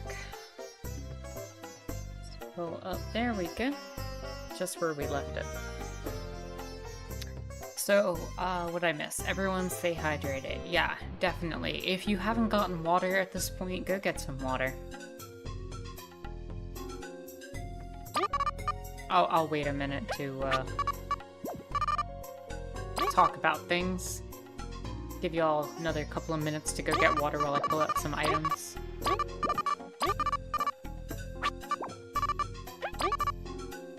Alright, TP's important, so I want 3 glazed onions. I want a magic seed. Possible. I think the hot drink is a good backup plan. I want 1 nutty cake. 1 succulent platter. I'm gonna need HP, so a yam bread and a baked yam. 1 of these sweet shrooms. And how full does that leave our inventory?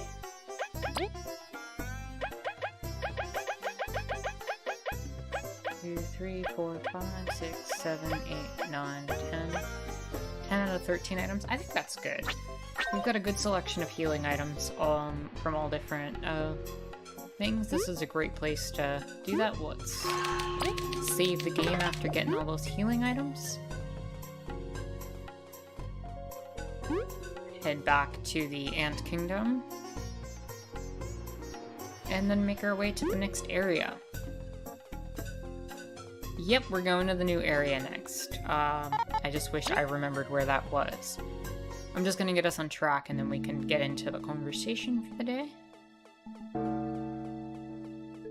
I also want to see what medal I got for beating the moth, if any. Especially because I beat the moth on hard mode. If we're gonna have the conversation, we might want to do some side quests since they require less focus. They actually require more focus for me, because a lot of these involve going to very specific locations.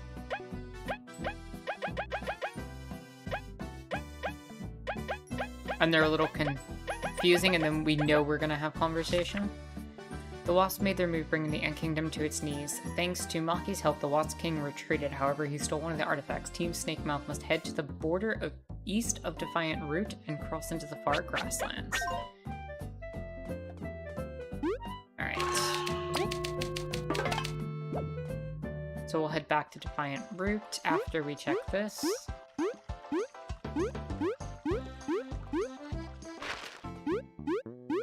What you got for me? Good job, folks. You defeated the hardened Zommoth. Was it too challenging for you? Here, you deserve this reward. If the equipped ally performs a super block, they heal 1 HP. Interesting. That's the downside of a less streamlined quest design. Yeah, for sure. But, you know, it's still enjoyable. It's still good. But, yeah, while we're heading over and trying to figure out where we're going, let's talk a little bit about our topic for today. So, the importance of identifying oppression, right? So I feel like this ties in with a lot of what, Jalex, what you'd asked about. You know, having something in the private, like we talked about, can make it very difficult to identify that there's even a problem. And so what I'm talking about when I talk about the importance of identifying oppression is twofold.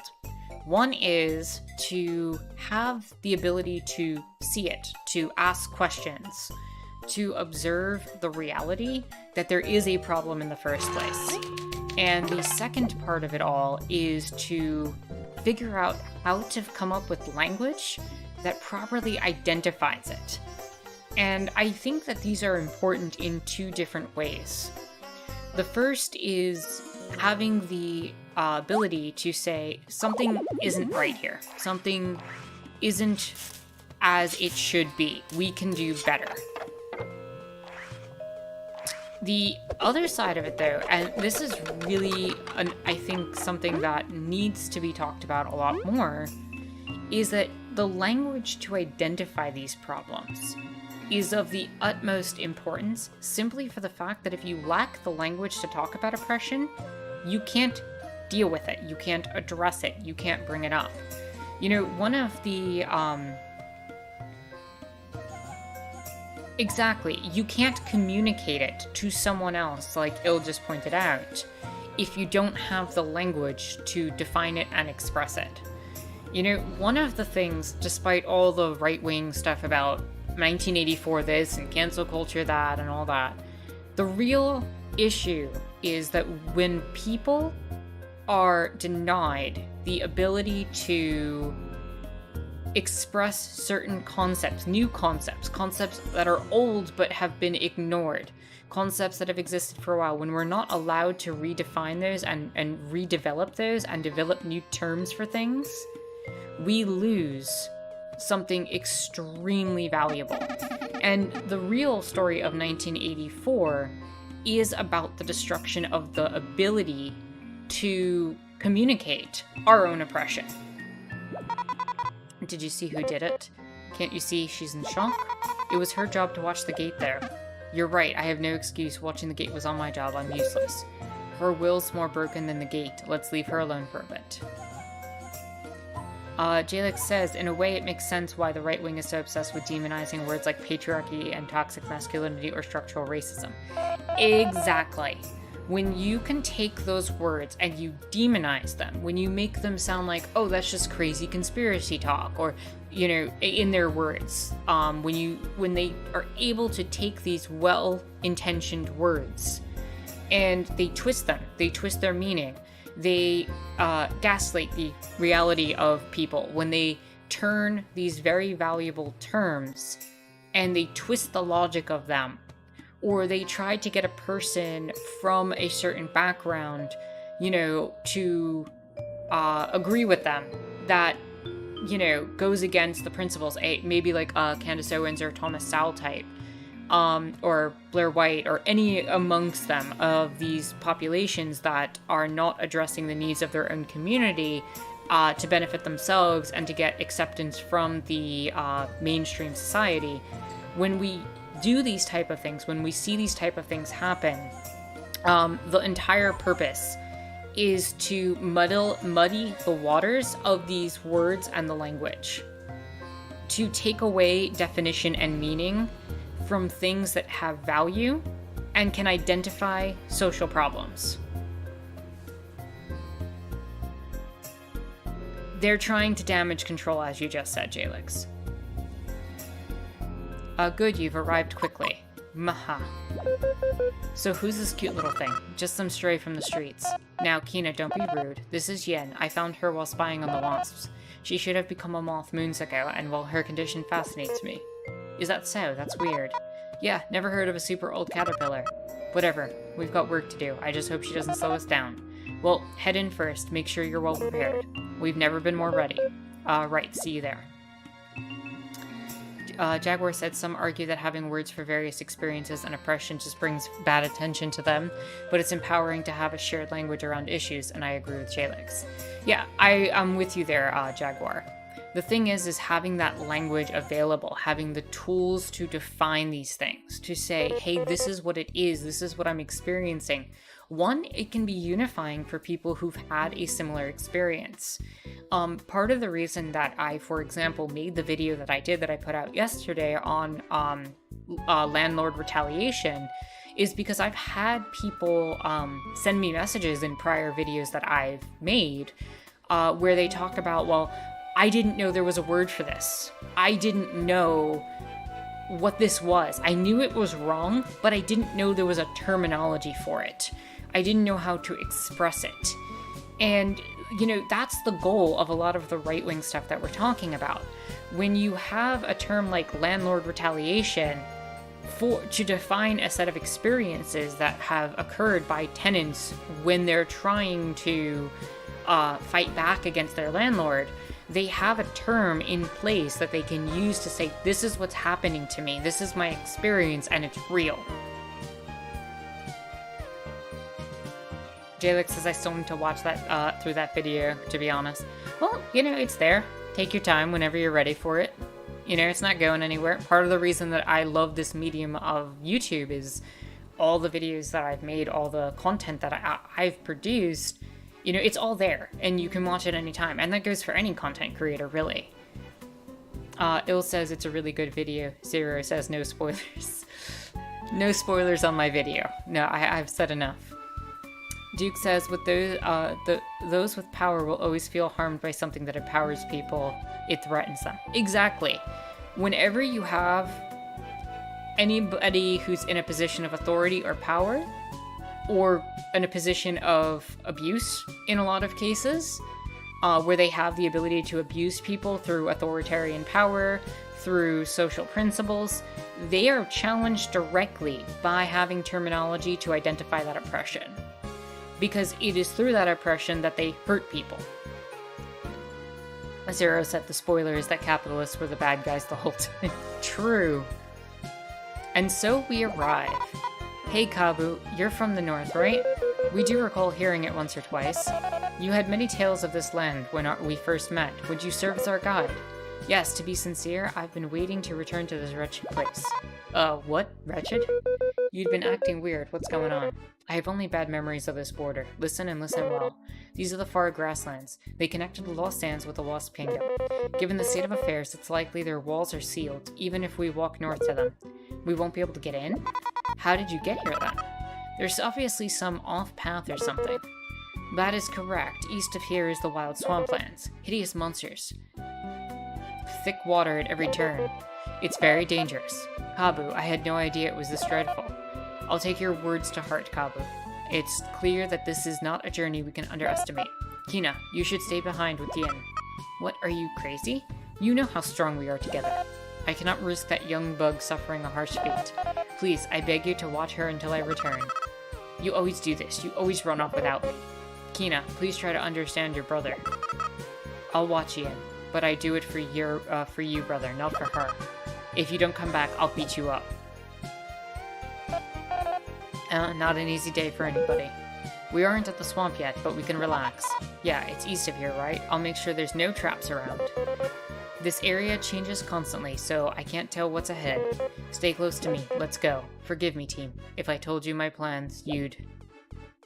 Uh-oh. There's some stuff going on. Alright, let me see what else you all are saying.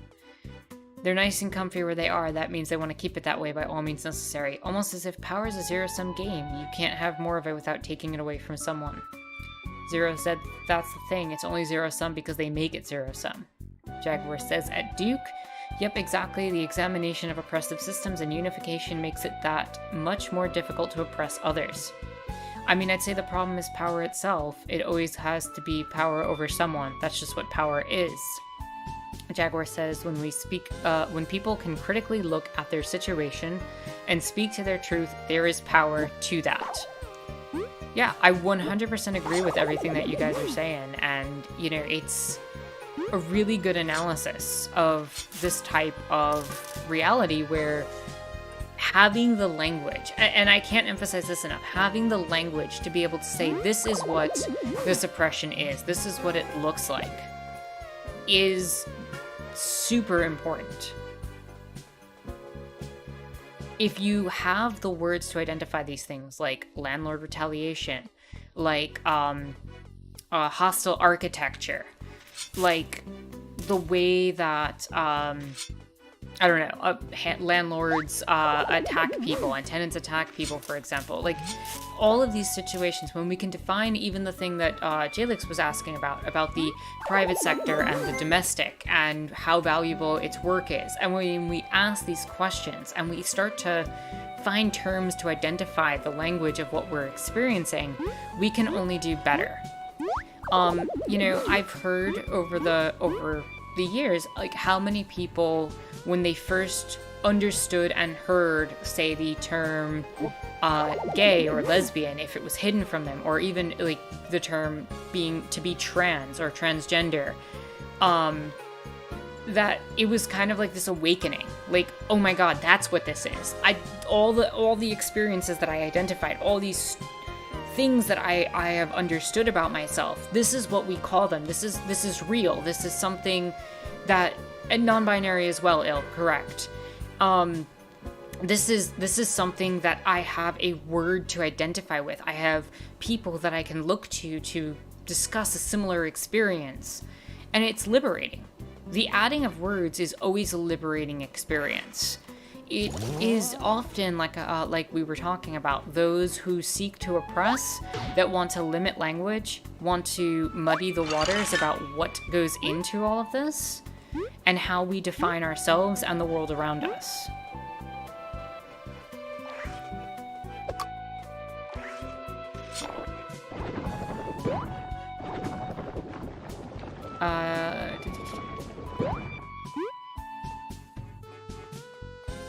So yeah, like there's definitely a good understanding that the things that you were talking about, Jalix, these questions that you were asking, one, they're important questions, but two, they're defying a lot of the expectations of what we view as work. How do we define work? It asks us to re-explore questions that we think we know the answers to sometimes as well. Zero said that's why newspeak is a thing in 1984. That's how they exert control over people in the book. Exactly. When you can limit language, that's the ultimate goal of the party in 1984. It's to limit language down to the point where people cannot define their oppression. When you try to muddle things with terms like, oh, there's the working class, there's the middle class, and blah, blah, blah, and then everybody thinks they're the middle class, you lose the understanding of what goes into being a worker and the working class, and how the working class is being oppressed by the wealthy class. You know, anytime they're able to introduce terms that muddle the waters or, you know, divert what the terms we understand and know are, they're going to end up reducing the amount of oppression that we're able to define and handle and deal with. When they take a term like feminism and they ask certain questions like that are these shallow questions like, well, isn't it a woman's choice? Like, isn't it also a choice to be pro-life? It ignores the question, for example, of what the heck we're even talking about. You know, you can choose not to terminate your pregnancy, for example, but when somebody says, well, isn't it my choice to be pro-life, they don't acknowledge that that question inherently asks someone else to not have the option to do such a thing. Right? Like, these are the things that we need to have language to address and not have them muddied by right-wing propaganda that essentially turns the very terms that we need to express our own pains and realities into another form of oppression. Like, that's what the right wing wants to do with these terms, and that's why I think a lot of the fascist stuff is dangerous. Jangor says, language is a reflection of the people, culture, and society, adding vocabulary to various and diverse experiences and reflects that, not just the oppressive classes. True, 100% correct.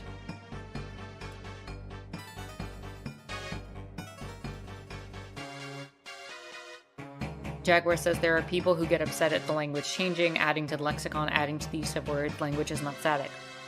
First of all, you're 100% correct there. It's not static. But second of all, the addition of new words that help define the experiences are really useful at addressing the realities that people have experienced, the new realities that people experience. And I think a lot of this ties into the pedagogy of the oppressed. I know a lot of us have read it in book club on the Discord, but when we talked about that experience, it is up to people to be able to define their lived realities and experiences. You need to be able to talk about things in your own terms and to be able to explain them in a way that makes sense with the material conditions and reality that we all experience. And I think there are ways that people muddy waters, like Jalix had mentioned before, where you can get a term that erases some of the experiences, right? For example, the term minority, as opposed to, that term has had a drastic difference throughout history and throughout how we talk about things. Even the right wing used minority different back in the day, and majority. They invented terms like the moral majority to create these like clinically beneficial terms to their own causes and at the detriment of people. And this happens all the time when the term oppressed, for example, is just as validly used. Jalek said people who are annoyed at language changing is ridiculous, really. It's thin veiled excuse for sexism, homophobia, and transphobia. Yeah, completely agree. They've already made their conclusions and they're trying to address it, but again, propaganda campaigns end up making it so that these terms get demonized when they're defining a lived reality and experience. Who goes there? This is private property. Leave. We've gone a bit off track. We shouldn't disturb this settlement. Okay. Bill says, imagine they didn't come up with the term for shell shock or PTSD, those people would feel ostracized. Correct. You're correct there,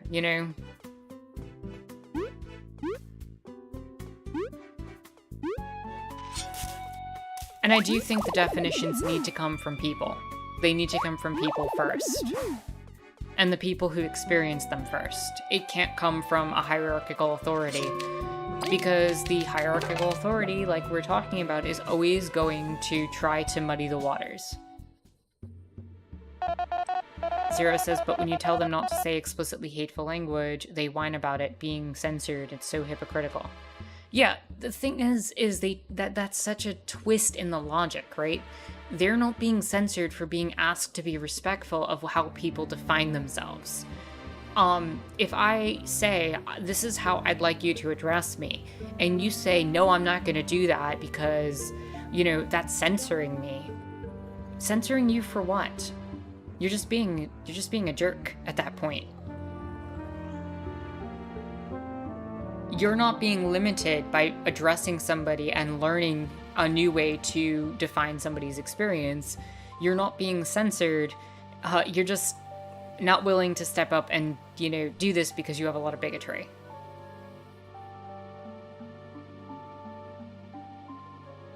How are you being censored?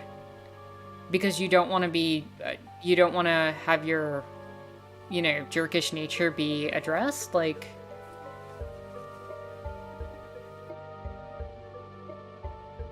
the air is most dense. It's already starting to feel as dreadful as you said, Cabo. I wish I could say it'll get better as we go.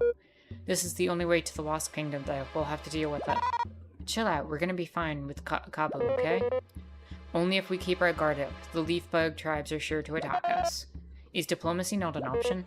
They don't speak our language. Our words are lost on them. Guess conflict is universal. Let's make haste and cross. Listen up. During my scouting of this area, I found a few structural weaknesses in the Wasp Kingdom's walls. We could sneak inside through one of these at the back of the swamp. Stay close and stay vigilant. Indeed, I must not make any mistakes. Oh, here we go.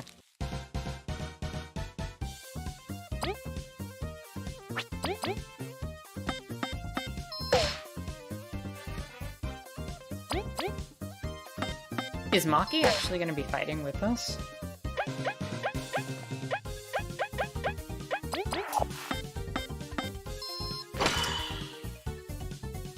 Jaguar says people who say that they don't want to be censored, what they're saying is they don't want to curb their prejudice and hate. They don't want their worldview to change. Yeah, they don't want to include other people into their worldview. Which, I mean, if you get really down to it, what is the core of patriarchy? What is the core of white supremacy?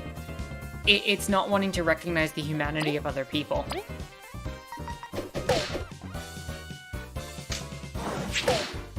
Damn. Okay.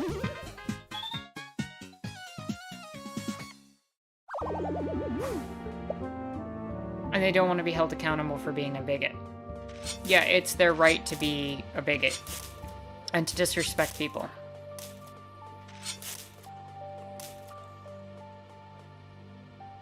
Jalix had said limiting language is limiting self-expression, which is probably kind of obvious, but I hadn't thought of it that way, to be honest. Exactly. As Jaguar said, I like the way of you putting that. I completely agree. That is a great way to express what we're talking about. Hard seed. Nice.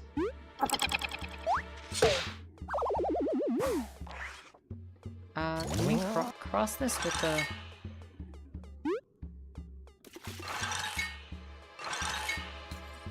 Does this not freeze? No. Okay.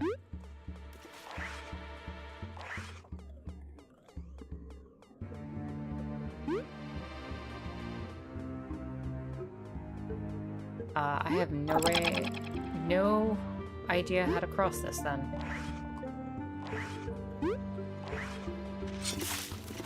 Oh. Okay, that's how you cross that.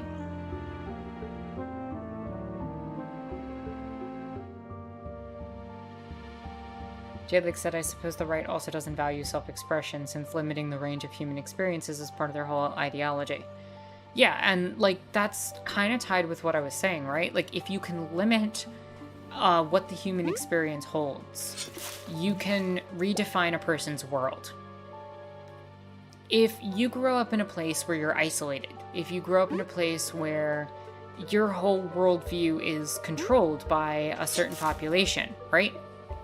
That view of the world is your view of the world. You are rationally going to make decisions based on the nature of the world as it's explained to you. It's only by developing new terms and languages, by exploring beyond the scope of the worldview that you're presented, that you're able to move beyond that. Imagine for a moment that your entire world was centered around maybe the tiny, like, house that you, like, say you're on a house, right? And you live in this house, and the entirety of your world is basically this house, and maybe a little bit of land outside of it. And you're restricted to this space for your entire life. Then the things that your elders tell you, the things that the people in authority in that space are going to tell you, is going to be your worldview, because you don't have anything beyond that. You're going to make rational decisions to negotiate that lived experience in reality, and that's going to be your entire world. How we define the world around us and how it's defined for us creates our worldview. If you think that the only way to survive is to negotiate with a boss directly, and you don't recognize the power of a union or don't understand that a union is a good thing, and you're lied to consistently your whole life to say, oh, well, the union just wants to extract money from you, they're not going to actually help you, and you're lied to for an extended period of your life, eventually you're going to believe those lies. Because that's your worldview. It's only by shattering that illusion of that worldview that you're able to see beyond that scope. I hope that analogy kind of made sense. So, by limiting self-expression, like Jalex had said, you are limiting the capacity of people to experience a larger world.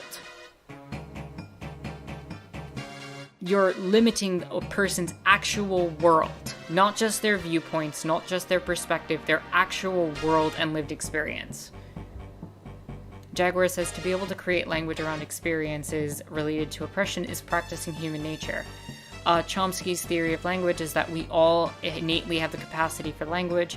By telling people they can't express themselves is telling that they can't be a person. So when we get together to talk about experiences around oppression, you are expanding language yourself and others. True. Jalek says, doesn't self-expression influence how people experience reality to zero? Jaguar says, I think it might be a two-way tube. Expression affects experience. Experience also allows for varying expression. Gotta think about it more. Yeah, no, it is definitely a two-way thing, right? Like, on the one hand, you may notice things that go on in that house, right? Like that metaphorical house that we were discussing.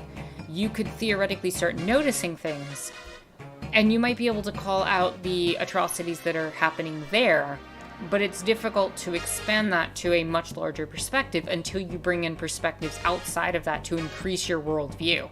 And I think it's a dual reality where, on the one hand, you have to keep educating yourself, keep exploring the world, keep learning new perspectives, keep asking questions, while at the same time developing the language to identify the problems that already exist and try to put it in a framework of something larger than yourself. There are a lot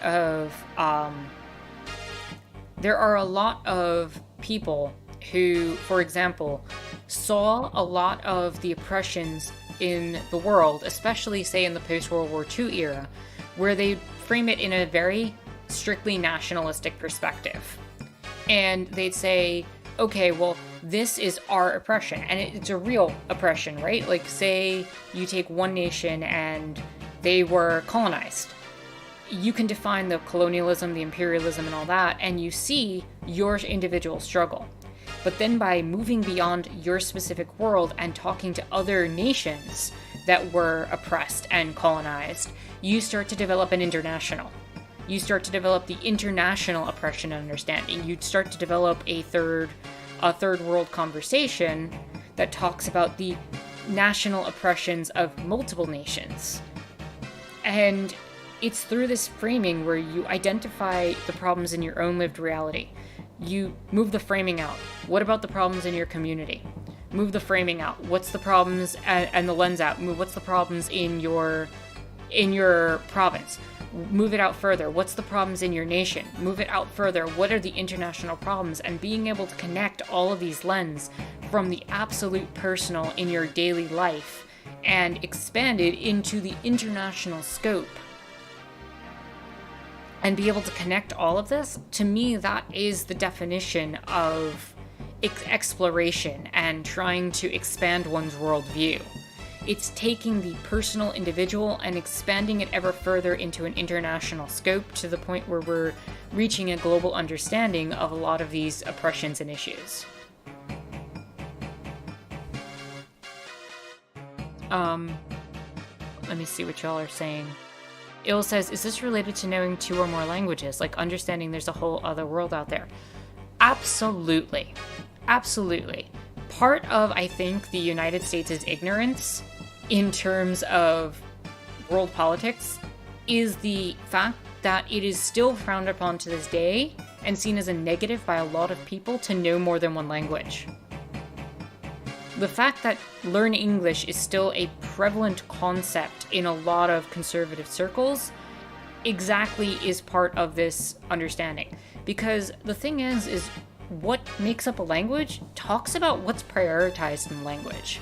If you have a language that has 13 words that define different types of rain, let's take the Ferengi and Ferenginar, we know that their planet has to have some sort of understanding in Deep Space Nine, right? And this is just a fictional example. But when they're talking about, oh, there's all these different ways to say rain on Ferenginar, then we learn about that culture that they prioritize having a different perspective on how they view the weather. That maybe their weather is different from other locations. So it's worthwhile, if it's raining all the time, to define different degrees of it. Like, and that's just a minor example, but like that type of example occurs in the real world. How we define color, how we define just the basic scientific reality of our lives, how we define the personal experiences of people is an important understanding. And part of the cultural genocide that we've seen of indigenous peoples has always been in North America and Central and South America as well, has been to redefine the world from a Eurocentric perspective, to take away the people's stories, to take away their history, to take away their narrative, to take away their ancestry, and therefore to take away themselves. You destroy the people's worldview. So I think language is a key component to all of that. And defining the world for yourself is a key component to all of that as well. I'll get back to chat in a moment. Let me move the story along a little bit. Waka bub, waka bub. Oh, aren't these cute? Raise your guard. These are the vicious leaf bug tribes I mentioned. Okay, we might actually be having some in-game issues where we're talking about language not being something that can be addressed and might be dealing with some sort of potential racism if Kabu's the way that Kabu's talking. But let's see how this manifests. Seriously, these look super harmless. As do UV, but your foes have learned to fear your power. We'd best give it our all.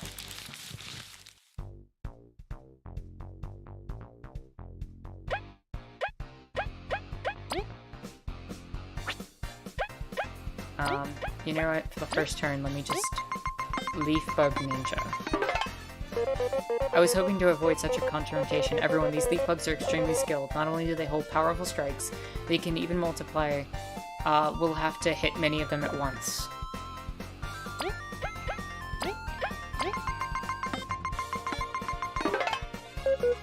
That bow's no joke. It's packing quite a sting. Maybe we can freeze its sting. They're definitely annoying enough that it's worth focusing them down. Let's get on it, V, before they can call for backup. You know what? I'll freeze them. Nope, that didn't work.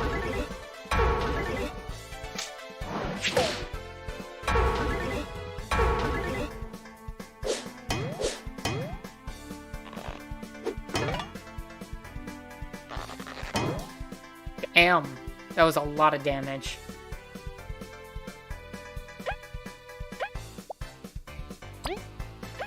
Let's do Icefall again.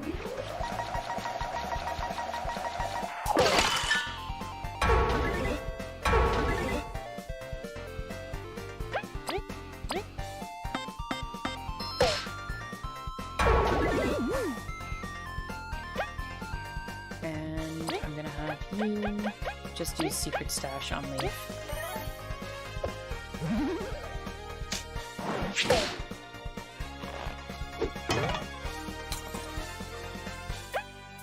Alright, you finish this off.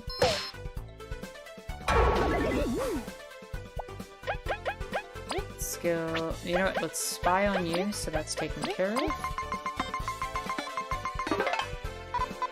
Grr, don't get thinking you're strong just because you can lift a big stick. It's all about technique. Time to show them what real skills look like. And let's use Frigid Coffin.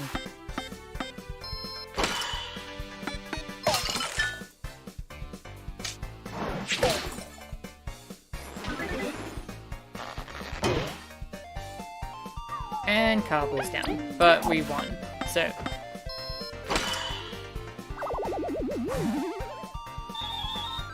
Not too bad. Alright.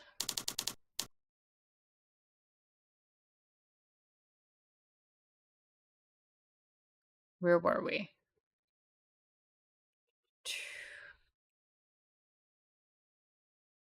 Jalek said, in all honesty, I couldn't point out the differences like that between German and English. They blend together in my head since I've learned them intuitively, not academically. Jaguar said language and emotions are also connected in various parts of the brain, so what the culture focuses on in language also affects how we feel about things. That's 100% correct.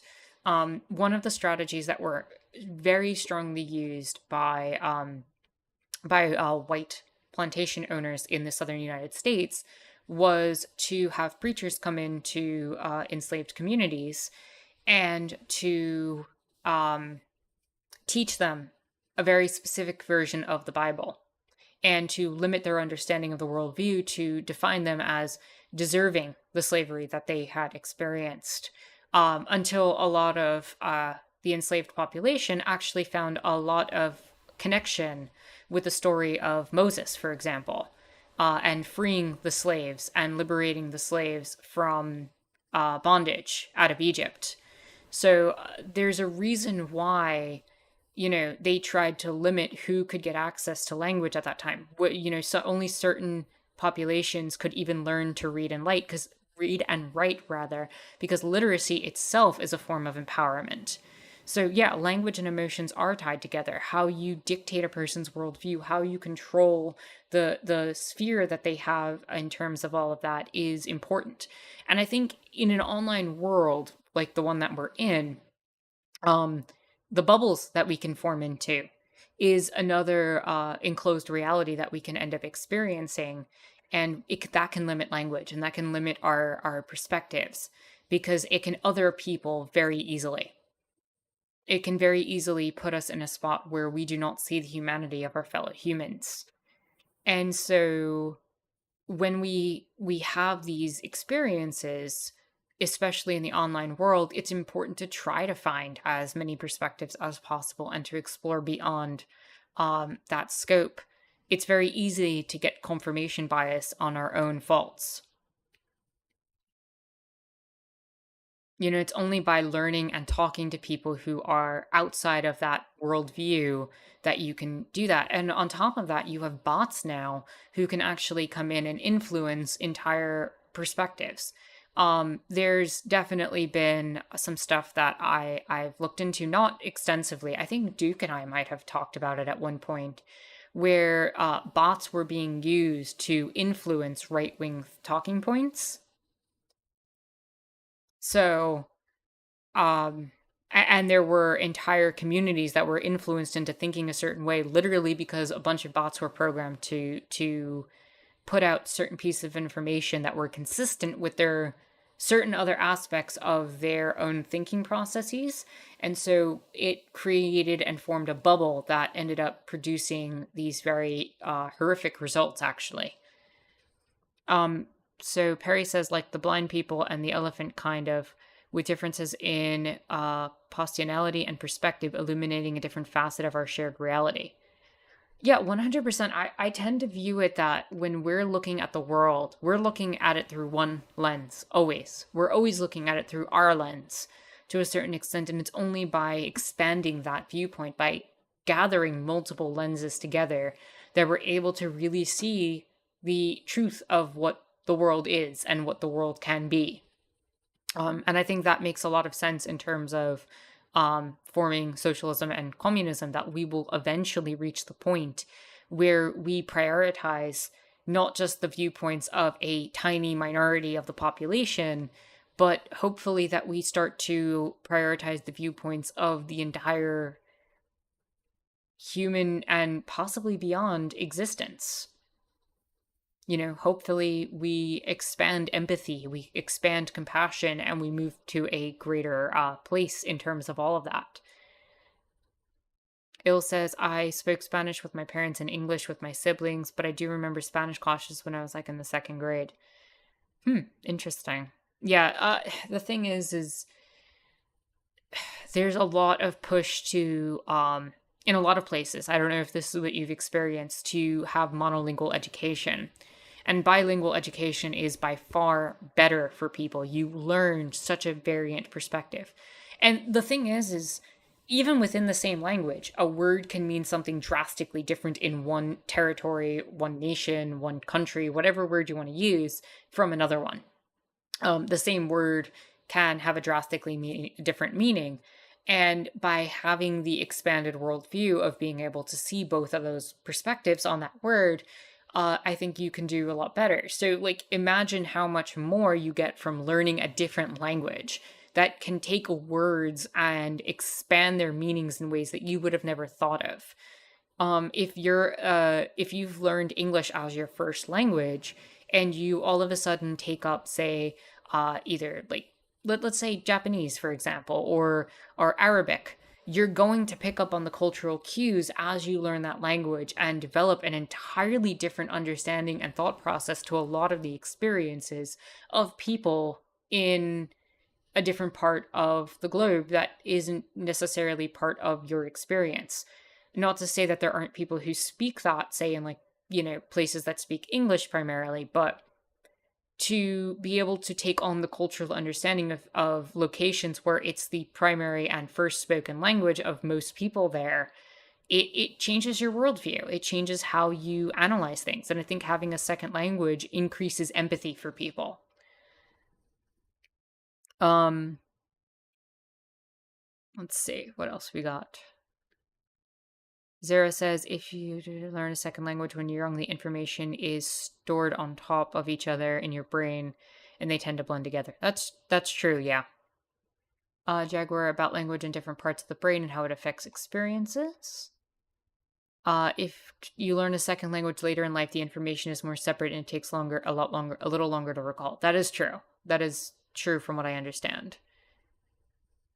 Jaguar said they are accessed from the same parts of the brain. We have someone here. Yin Yang. Hate speech and free speech originate from the same parts of the brain. I'm not sure what you were getting at with that.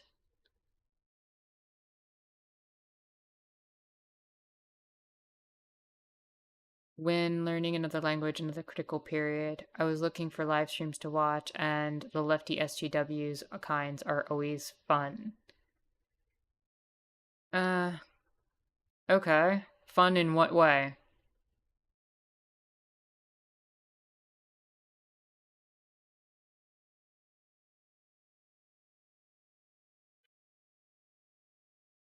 Why are you even asking that question? That is an irrelevant question, first of all. And why do you care?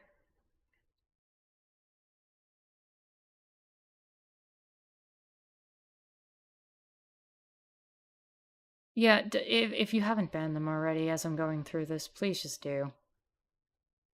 I'm not in the mood to deal with nonsense today. This is exactly what I was talking about. The concern trolling, Jalix. Like this is a perfect example of how you can literally take very important language that helps you define your experiences, and you can be used to you can use that to poison the water of actual important conversations.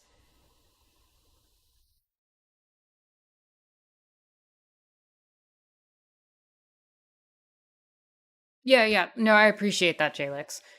Honestly, I with the way they were doing that, I don't mind banning them. I don't have the energy to deal with nonsense today. I don't have the energy to deal with somebody who's coming in to literally poison the waters because they have nothing better to do.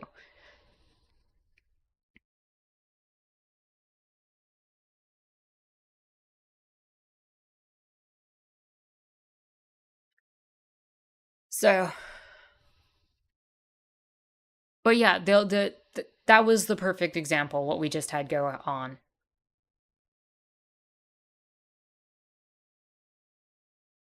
Like, we're going to concern troll. We're going to poison the waters. We're going to take these little things and we're going to twist it in such a way as to diminish the actual reality that we're talking about.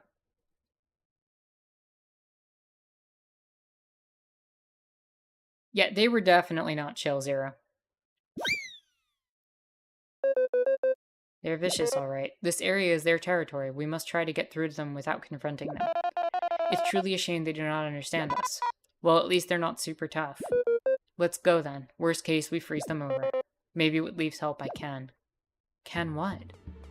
What are you doing, Kabu? Communicate with people.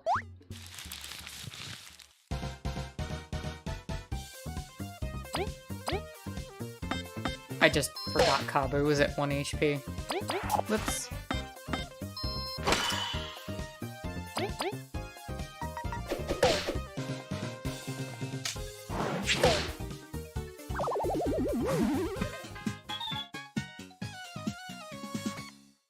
And this is a really good example since they were able to steer and derail the conversation. Yeah, no, 100%.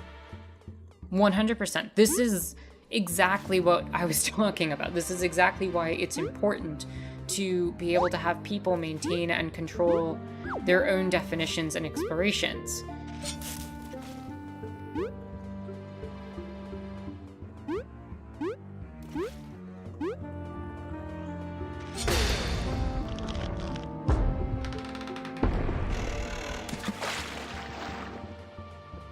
When you poison the well, when you try to manipulate and twist the definitions that people come to, when you try to dismiss the language that's being used, when you create this false toxicity, or false positivity rather, that ends up being toxic, you're not benefiting anybody. You're just trying to diminish language. And that's not helpful in the least. That is actually harming people. That is actually reducing the availability of language as a tool to overcome oppression. And that's what they want to do. Like, I'm actually kind of... It's strange because I feel like that person showing up literally provided us a, in reality, example of what one can do to try to poison the well of discourse. To take something that's supposed to be liberating and to try to make it something that can be used to create further oppression. To take it out of its context. Their timing was kind of perfect. And I didn't see a bunch of the messages as we were going through. I just read the first couple. And, you know, if you're someone who's coming into this stream afterwards, what this person asked was a series of inappropriate questions that were absolutely irrelevant in the attempt to try to foster some sort of false inclusivity, false usage of these words to try to make themselves look like they actually cared about issues when they actually didn't. Evening, Mr. Pigeon. Welcome, welcome. Hope you're having a chill and lovely Sunday. Glad to have you here. How are things going?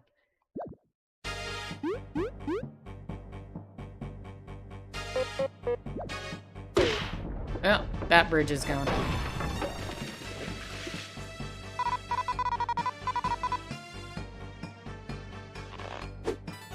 Oh, V got knocked out.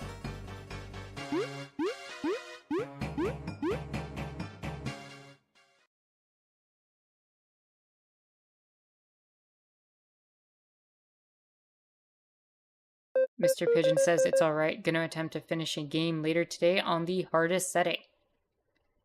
Oh, what game are you gonna play?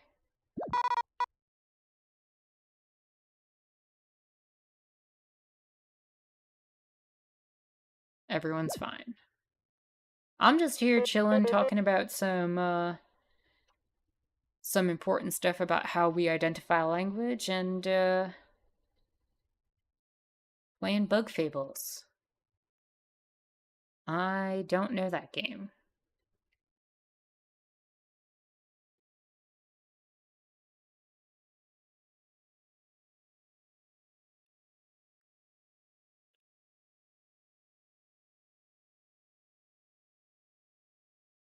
Just looking it up super quick.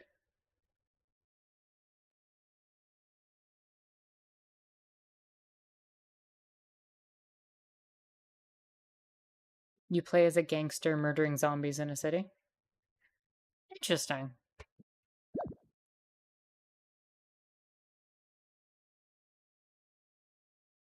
Real nice art style. That's cool.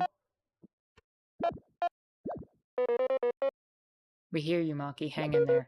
Yikes, I know he has to hear you, but... Should I fly over there? It's okay, I'll wait here. Hope Kabu and Leaf reach me too. You've heard him. We must rendezvous with haste. Let's look for another path. Just wait till we find him. Revenge will be cold. Right. Time to search.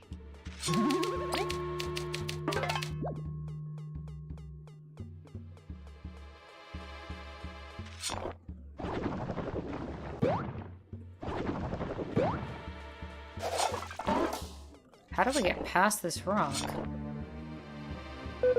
These don't look like they'll budge. We're stuck already? This is bad. Kabu? Oh, now I can. Were you always this strong? We must save Maki. We cannot let anything happen to him. But how did you? When I remember how it felt to be left alone, my helplessness here, I can get so angry I can crush anything. So let's go. We must hurry. Everything's always worked out fine. Why are you so frazzled? Just tell us, we'll get it. Very well, I'll tell you the truth. I've spoken enough on how dreadful this place is. In my hometown, it's regarded as a graveyard of naive explorers who drowned before they noticed. My master, my friend, Bit, and I, we wanted to see Bulgaria's vast and beautiful kingdom.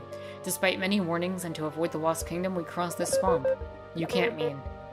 It speaks for itself, doesn't it? I'm the only one who made it. Even though I was the rookie, they made sure I would... Kabu, why would you hide this from us? Yeah, you're always telling us you'll help us. There was no need. The pain of that journey, I wish to bury it, to overcome my regrets in a new life. Alas, I find myself back here, haunted. It's gonna be okay, Kabu. We're gonna cross it together. Just crossing is not enough, I wish to... Kabu, come on, say something. You're right. We will best this cursed land together. It's a promise, let's watch each other. You got it, Team Snake Mouth ready to go. V, Leaf, thank you, let's go. And I'm sorry.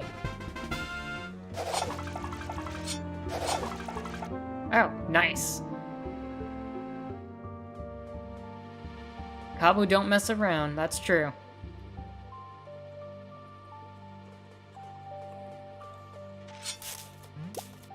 Well, Mr. Pigeon, I'm glad you have a game that is your go-to. Are you doing like a challenge run on it to try to... Is that why you're doing it on hard mode?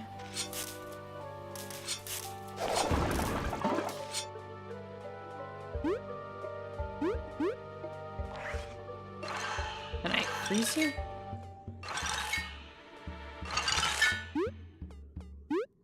I've spent over 200 hours rather on the sequel. You can finish it with all achievements in 6 hours.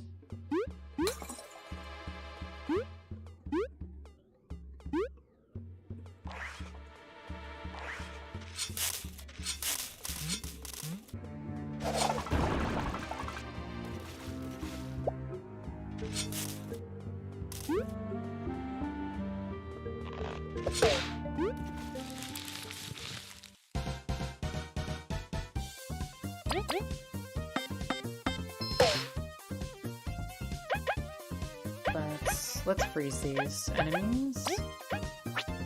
Oh, right, I got 2 attacks from Kabu. Okay, not sure what happened there.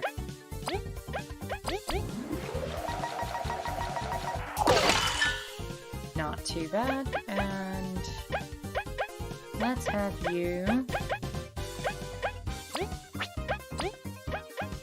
spy on this. Probably flip it over, it's so creepy. I get numb hearing it. As if the swamp wasn't spooky enough. Okay, I'm fine now, let's go.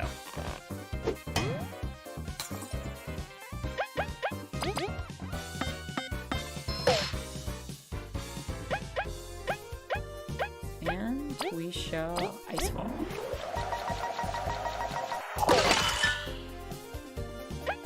Leaf, let's finish this one off.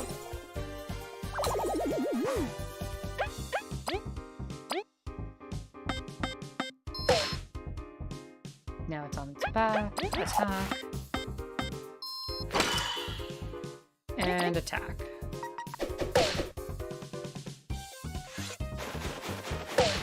Ow.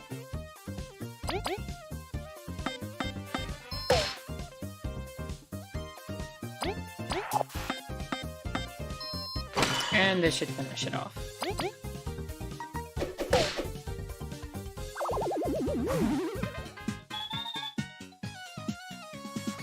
Il says I posted a video on the Discord. I think it's relevant to our conversation. Which of you would get finished? I say. From earlier, not the one we're having right now. Well, yeah, Il, I appreciate you posting that on the Discord, and I'll definitely check it out later.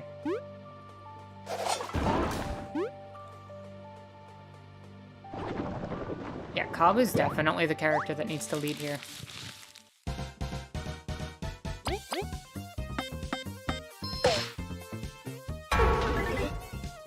But overall, I have to say that the conversation we were having earlier was a really good one.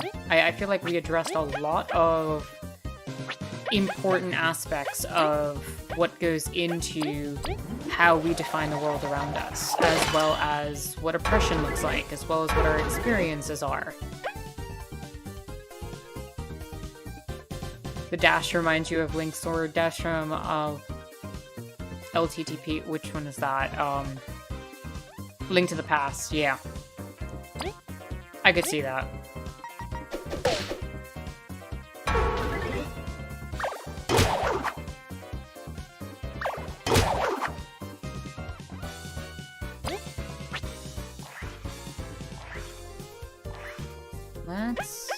want to start with you, and let's Ice Ball.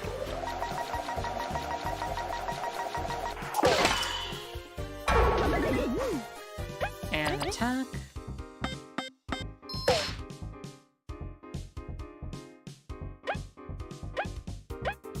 Maybe you can just attack.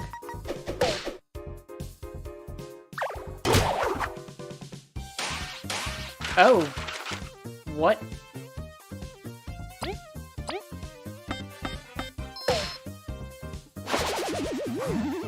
Okay. Jaguar says, I really enjoyed the convo too. We have a lot of passion and reflections to share. Jalek said, maybe we could sum it up a bit for Mr. Pigeon. Also now we have condense the info to take away from it. Jalek, would you like to talk about maybe something in that regard that you identified as kind of a core summary, and we could deal with it from there, since you're the one who brought it up?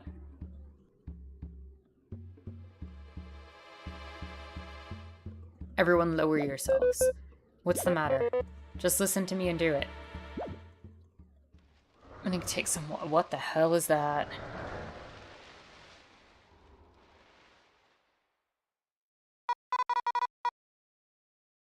That thing was huge. That shape. It must be that cursed beast. You mean the one that... Look, it seems to not have noticed us. With some luck, we'll avoid it, Kabu.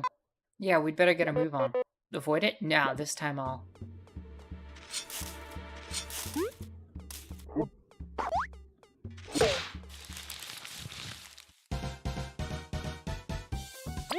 Alright, we got a mini chomper here.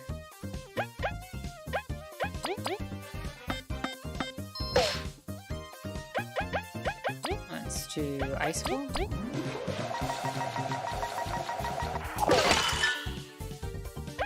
And that gives V an opportunity to spy.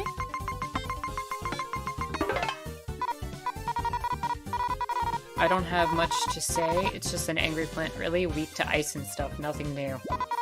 It does heal up, so we've got to focus it down or I'll just get back up.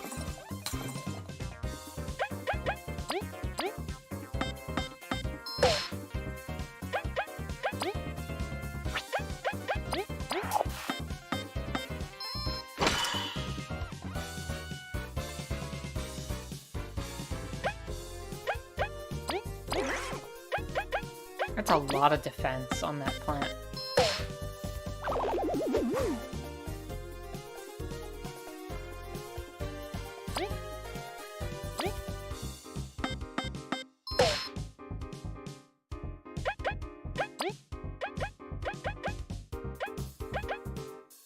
Leaf freezes, then Kabu tosses her at the enemies. The ultimate team move.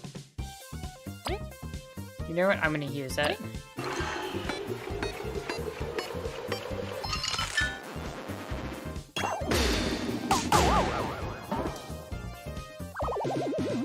Okay, that was cool as hell. What the hell?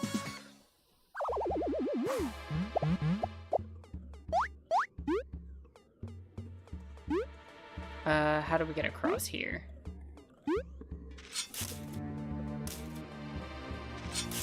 There we go.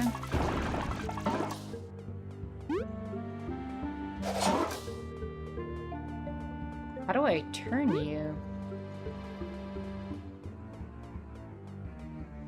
So Il says, for me it was the New Worlds to be able to humanize people that I don't remember even knowing when I was younger.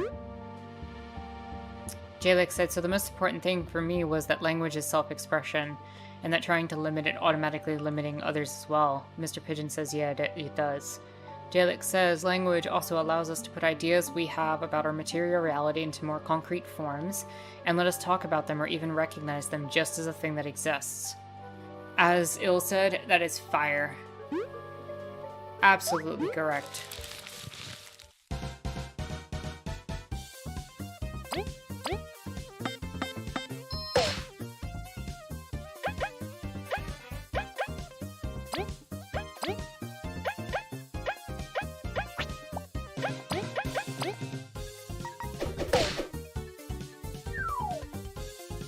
Great way of summarizing everything we've been talking about, Jalix. Thank you so much.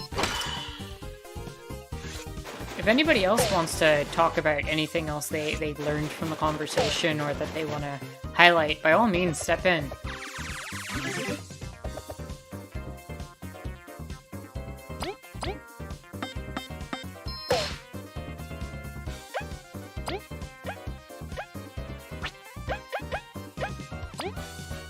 I think I am going to have you attack.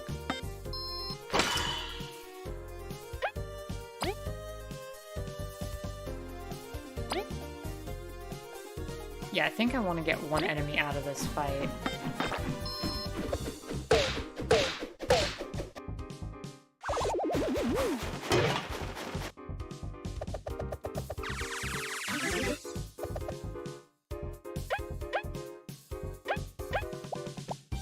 I'm gonna have V use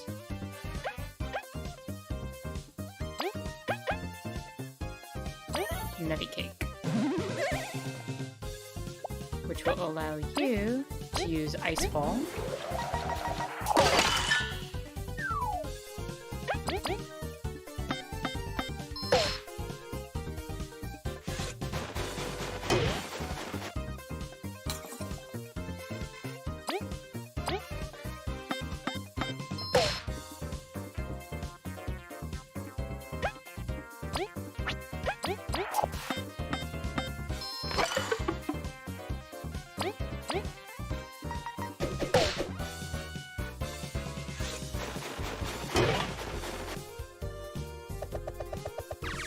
I think I might need to... Are you serious? Don't heal it. I need to... Items... Yeah, let's just use the glazed honey. It's cheap enough. Skill Icefall.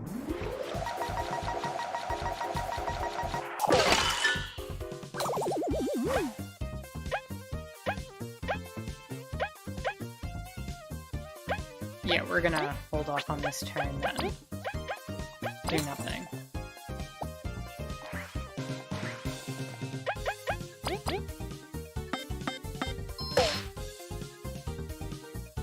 We're almost at a level up. So we should be okay.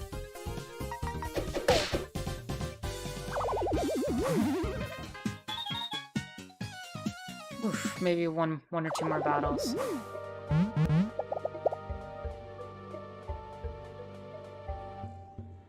Perry says agreed. Jalix says, I hope I can't deal with praise. Zero says, just say thank you and move on. That's what I do. Alright, that's what I'm gonna do. Thank you all. Moves on. Alright.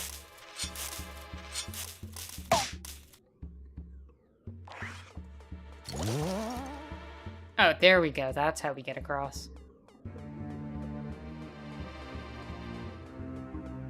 Another part was that the right wing is actively trying to influence language so that people can't describe their lived realities. They do this by demonizing words like patriarchy and systemic racism. 100% agreed. And they take, as we saw in the example, that happened right on stream, that they will try to twist the language of discussing how we are oppressed and using it as a tool to diminish our realities.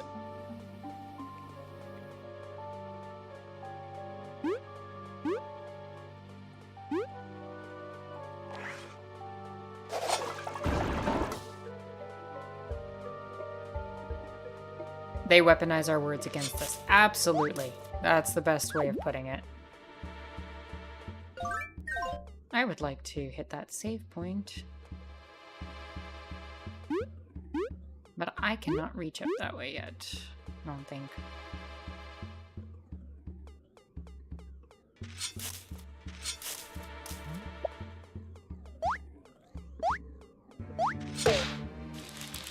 Oh, we're in battle. Let's do this.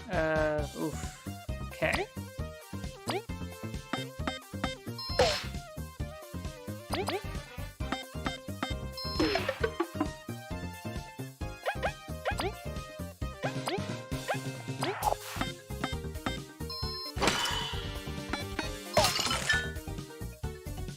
Okay, not too bad.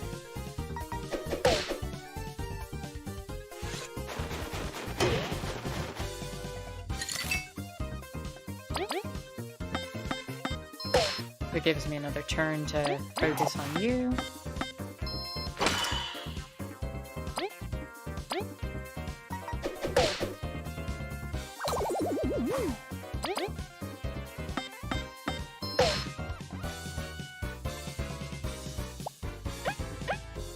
I'm gonna pass the turn relay up to Kabu.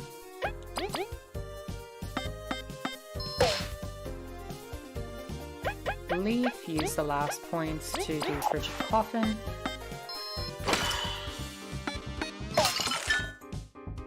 Perfect.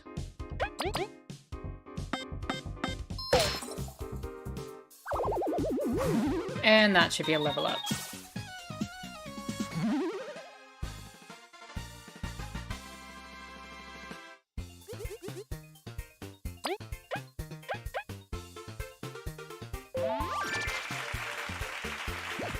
No, not poll time. I want more teamwork points. They've been working out really well for me.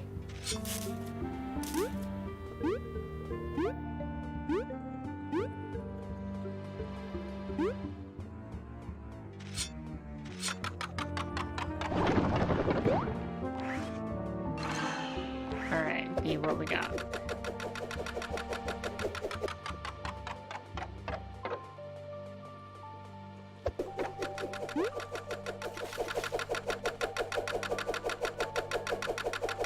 And Tara, don't do democracy here.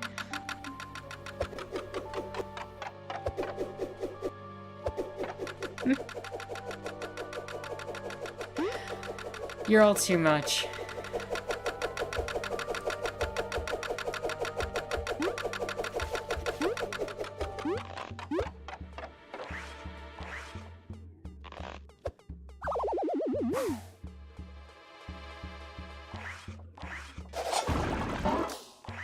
Alright. What does this do?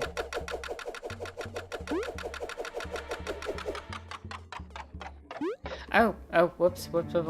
No, come back.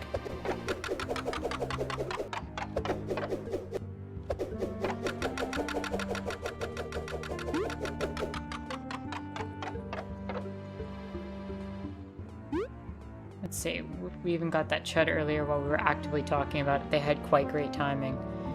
Yeah, 100%. That was a ridiculously good timing to prove exactly what we were talking about. The usual, it was concern trolling, but they tried derailing the conversation. Zero said, as far as chuds go, we handled them pretty well. No one really took the bait. One, no one took the bait.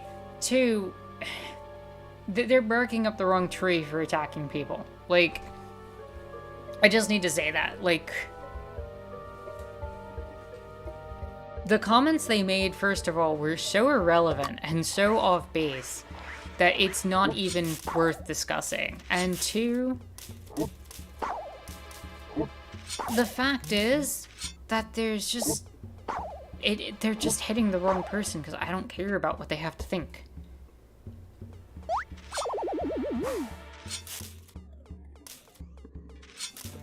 Like, if all you're doing is coming in here and trying to tell people, like, a false concern because you're trying to make people feel shame, guilt, and terrible about themselves for having important dialogues and conversations, what are you doing? Like, don't you have something better to do with your life? Go read it, go read something, go learn something, go pick up a book, whatever you need to do. I'm not out to change their opinion. If they don't want to, if they want to continue to be ignorant, I'm not going to be the one to deal with it. Do that elsewhere.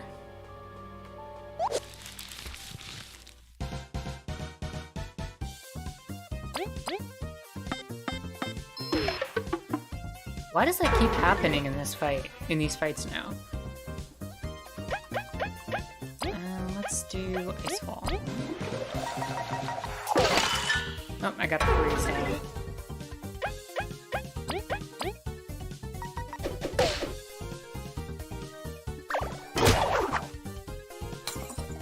That was a good block.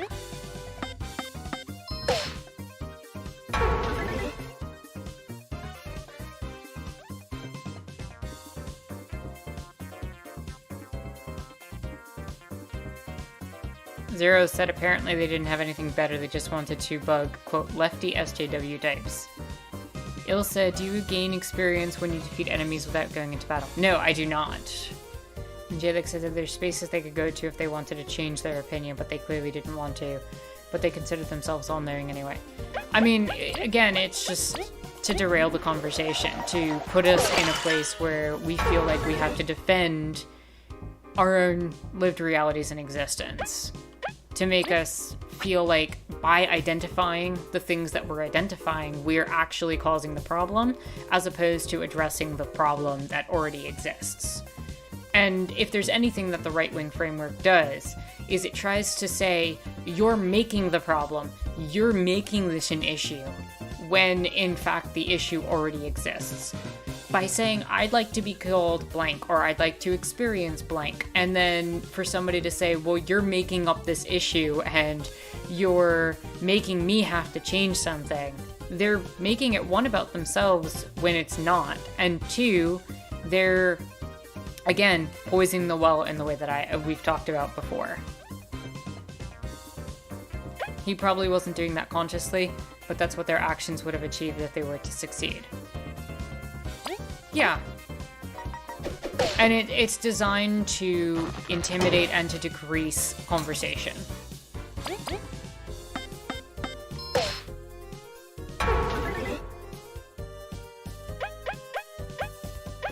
And I'm genuinely glad to see that this community doesn't take that bait and doesn't deal with that in a way that misses the point, honestly.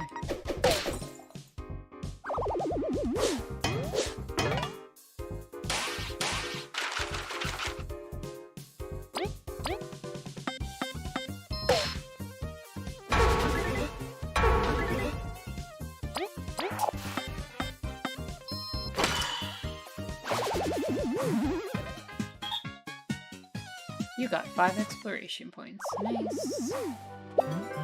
And another honey drop, which means I can make another glazed honey later.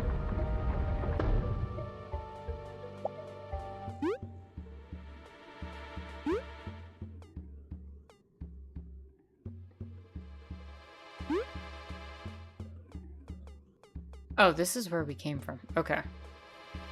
Now that other lily pad's moving. No, the other area was definitely giving more XP, and I feel like the enemies were actually slightly easier there, which is interesting.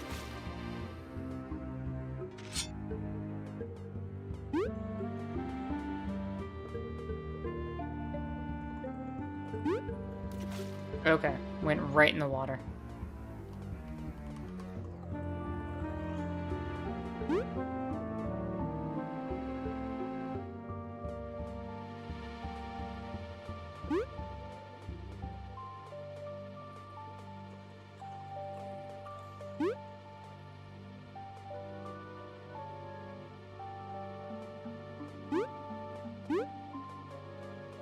Hold on, what's this way?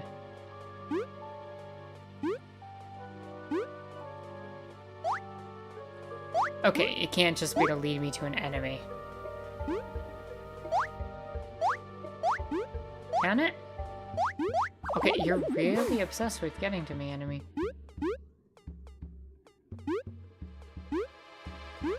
I would have thought there would have been something hidden there.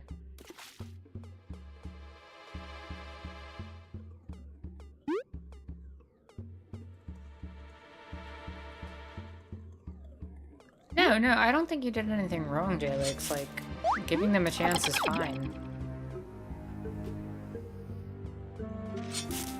Ah, thank you. Save point. I feel better.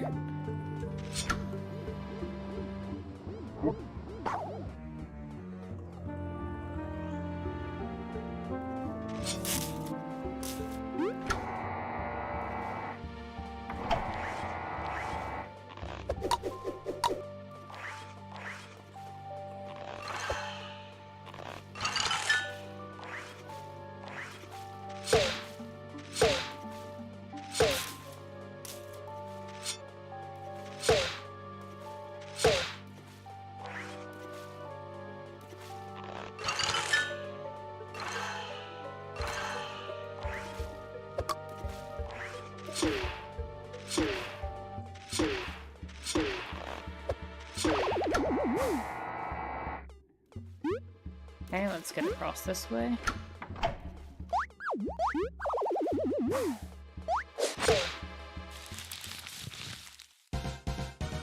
I think these are the only enemies that are considered strong enough in this area. What is Frozen Drill?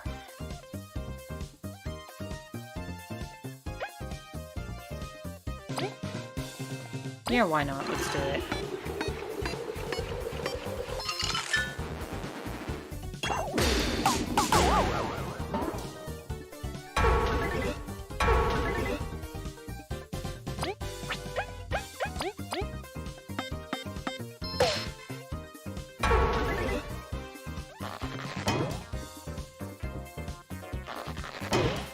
That is hilarious.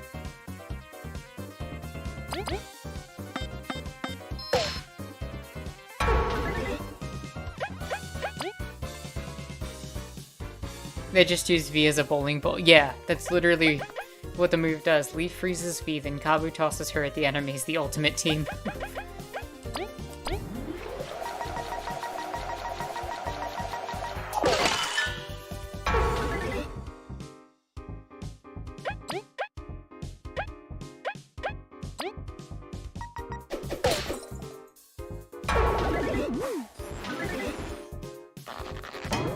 Oh my god, 8 damage, what the hell?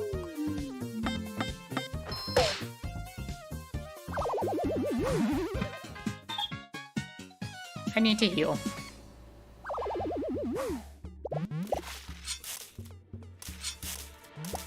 I do have to use it again next time I get a chance.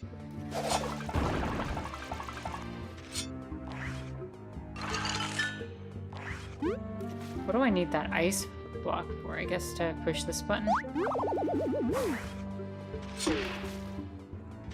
Oh, I guess that would be if I need to get back, right? No, that is to go forward.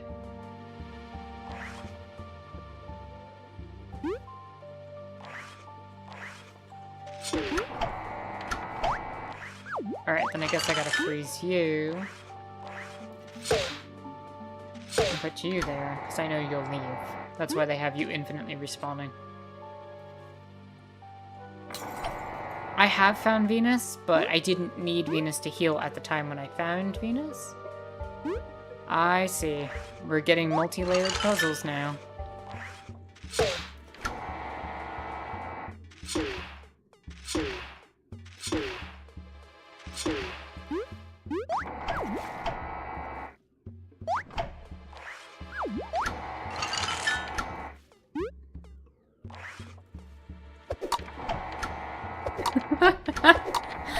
That should not be as funny as it is.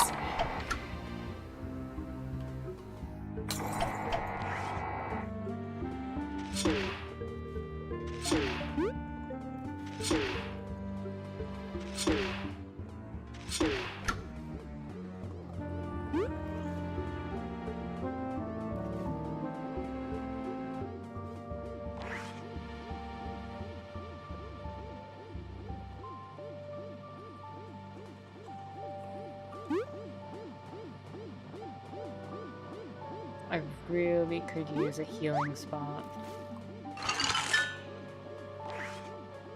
What's up this way? No! Okay.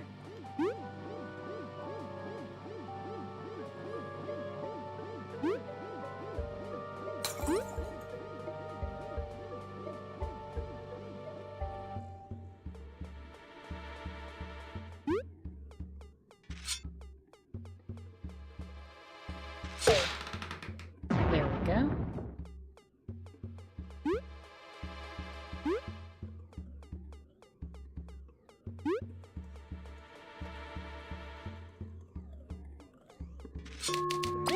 I would very much like to save. Maki, are you alright? I'm fine. It was a light bruise there. I should be up soon though. They're everywhere, ain't they? So persistent. You're still injured, so let us handle this first. Yeah, we'll knock him out in record time. Stay cautious, Team Snankemouth. Something doesn't feel right. This feeling. Let's go on ahead. Kabu, you're trembling. Don't be reckless. It's not over till we're out of here. You stay here, Maki. We'll clear the area ahead. Okay, we're, I think, getting into a boss battle here? Yep, please heal us.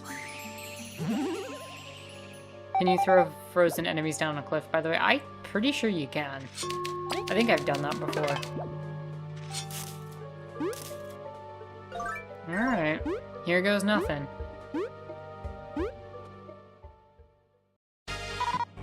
Alright, let's settle this. A tremor, here. It's coming. Oh! Oh no! Oh no! You monster, how many must you terrorize to sate your infernal urges? We've never seen anything like this, Kabu. We should fall back. No, this beast ate my friends. You vile, wretched scum. You will rue the day you let me live. Kabu, we get you're angry, but this is too risky. We've beat away stronger foes. We will destroy it. Kabu, Eep, it's too late to run now. Come on, you degenerate beast. Face justice.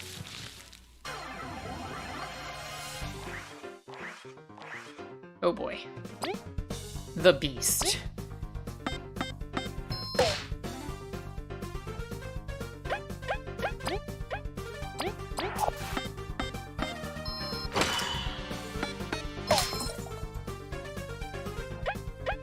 We're gonna spy on it to get a HP rating. Kabu, calm down or you're gonna get hurt. Or get us hurt.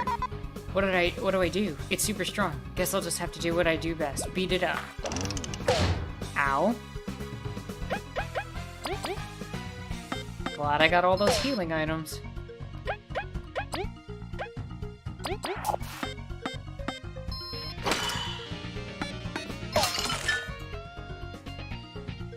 That is a giant ice.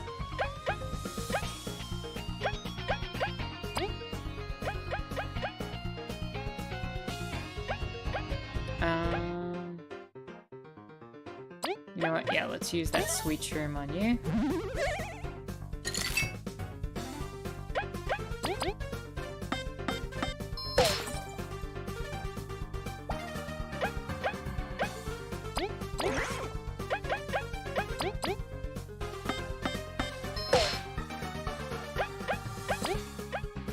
Let's just keep using Frigid Coffin. That seems to be the strategy that's working.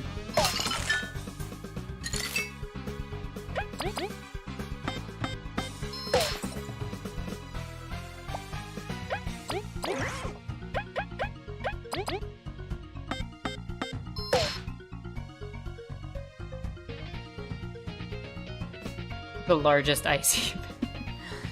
Dang, did you use the move again? Leaf used language to talk about their experience, and once was able to share their experience, they were liberated and able to experience a new aspect of themselves as they are now.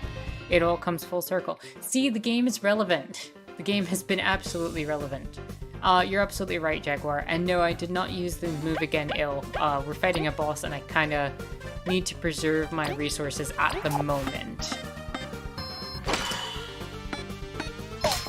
Yep. And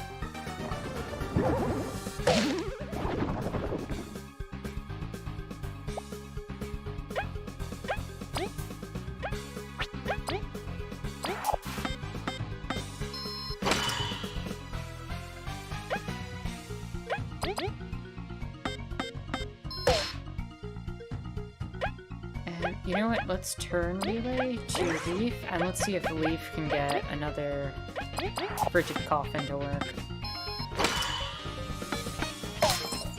Nope.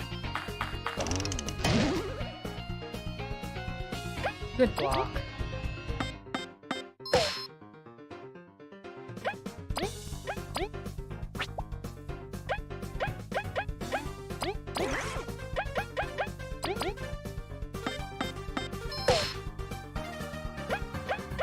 Skill, Frozen Frigid Coffin. Okay, that missed.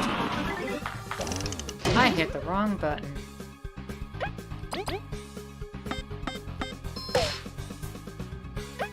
Skill, Frigid Coffin. What is going on? I'm hitting the wrong button.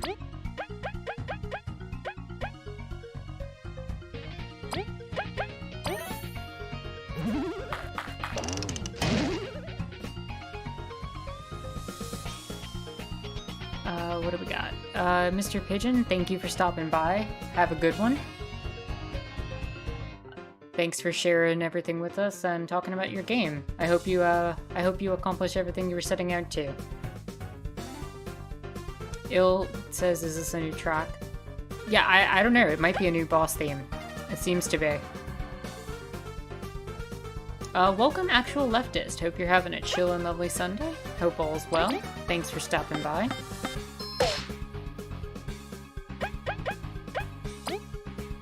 Skill. You know what? Let's turn relay back to Kabu, get some more damage in.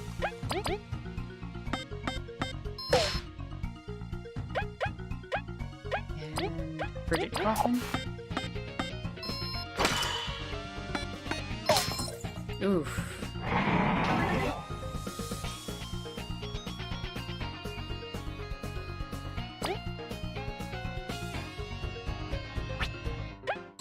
I am very worried about this next attack. Skill Frigid Coffin.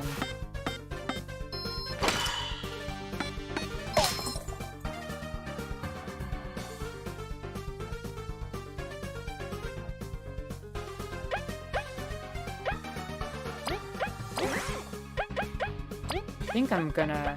If he's got +3 attack, I'm just gonna bubble shield.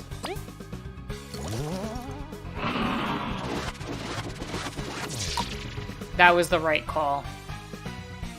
That was definitely the right call.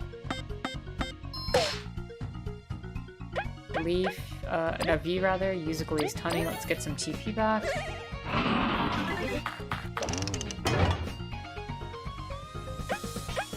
Oh, it's got 2 attacks every turn now.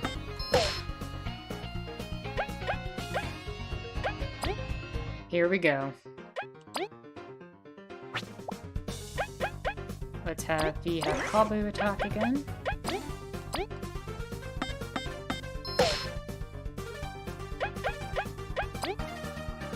I need a clutch freeze here.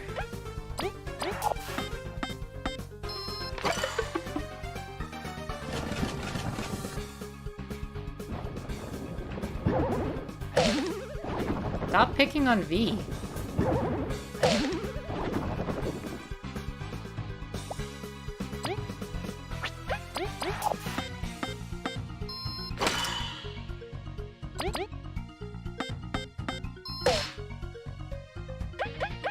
The item. Use a baked ham on, yam on yourself.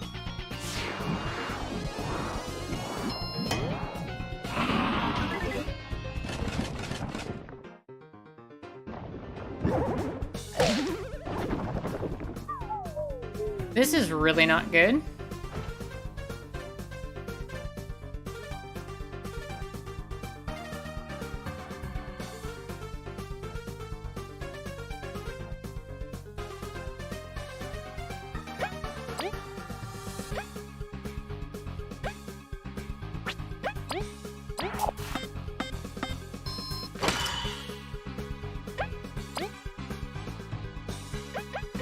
You know what, let's do... Can we do frostbolting? No, because one of the party members is down. I'm gonna have to try to use the magic seed here to get Kabu back up.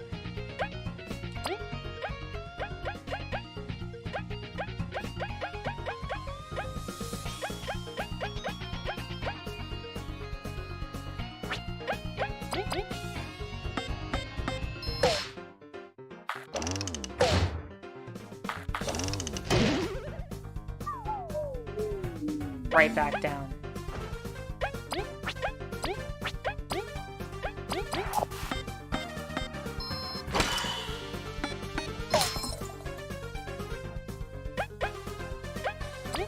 Why am I getting such rotten luck with Frigid Coffin and not getting a freeze off?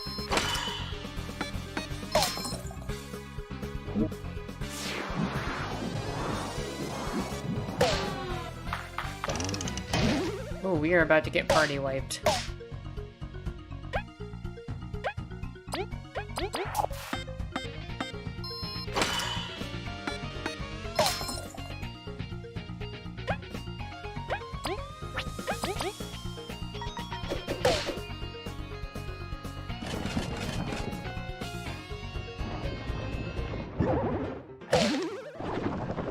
Yeah, I was so close. I can try it again.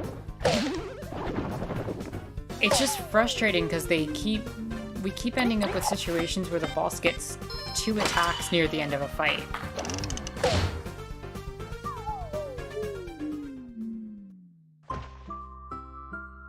You can't see how much HP they have left. Am I blocking that with my camera?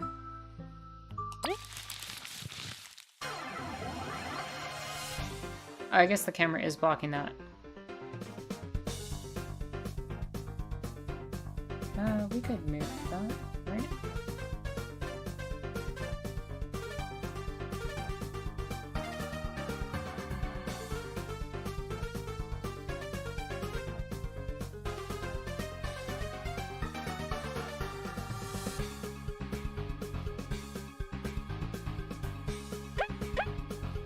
Alright,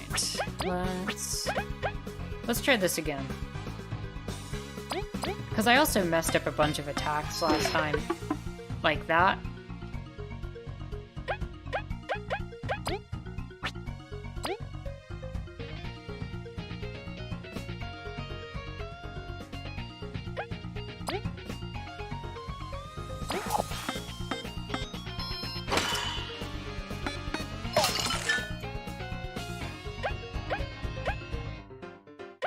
Alright, let's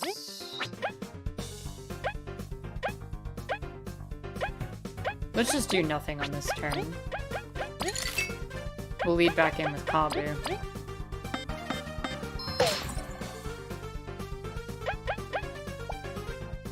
Burn relay, back to Kabu.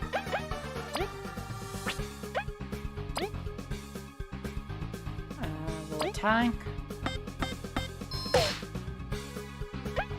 Skill Frigid Coffin. Beautiful. See, the ice is hitting really early in the fight, but it's not hitting later in the fight, and I wonder if that's being purposefully done. Also, why do I keep missing that?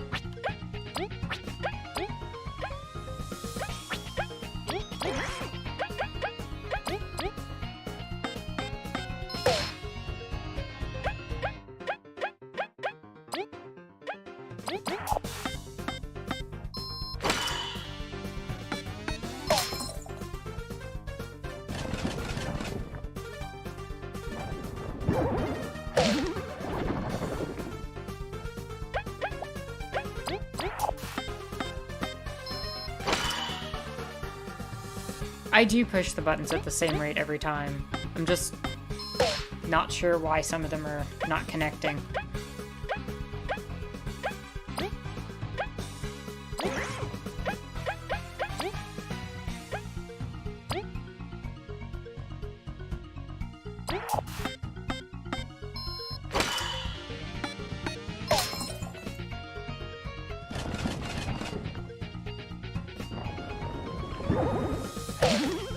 The timing on that feels really off too. Where they're, when it goes underground like that. This is not good.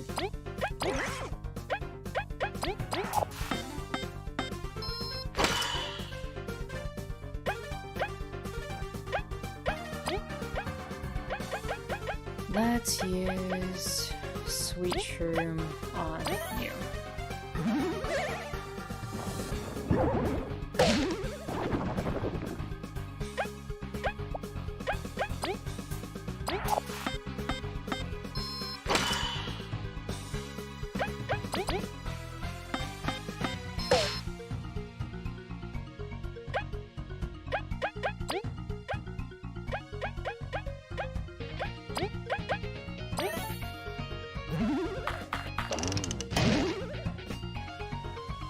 So frustrating that thing can heal itself too.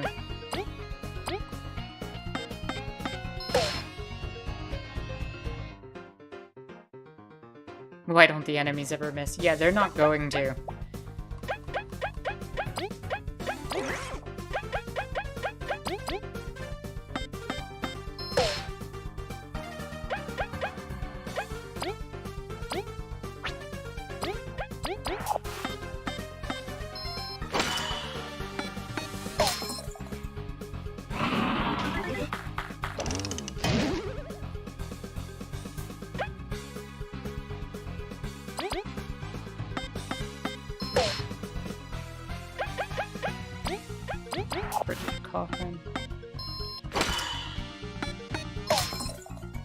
Yeah, I don't think ice is working at this point.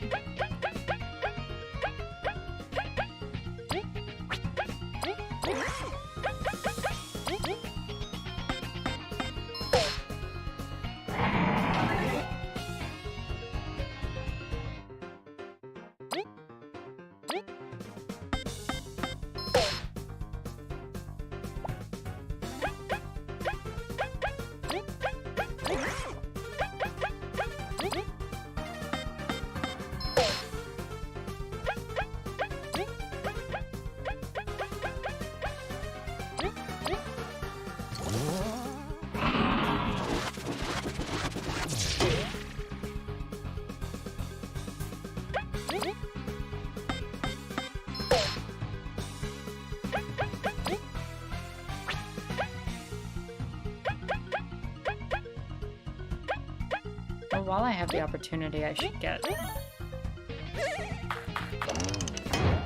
I'm not close to leveling up at all. Leveling up is not going to be the way out of this.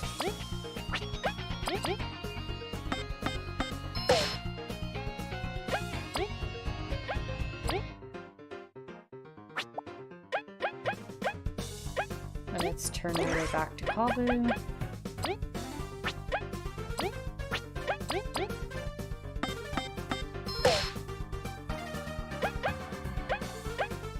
Go Bridget Cauldron again.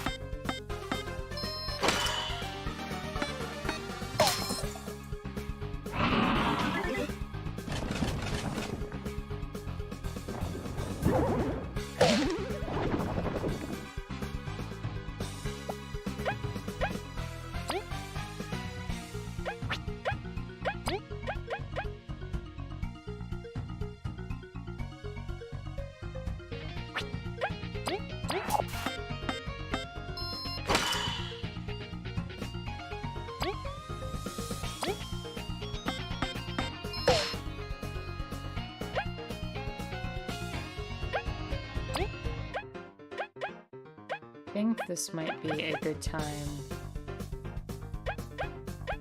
to use the succulent platter.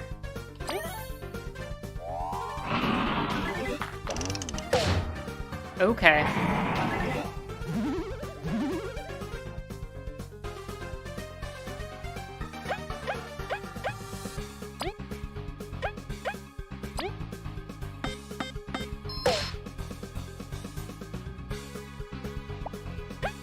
Skills.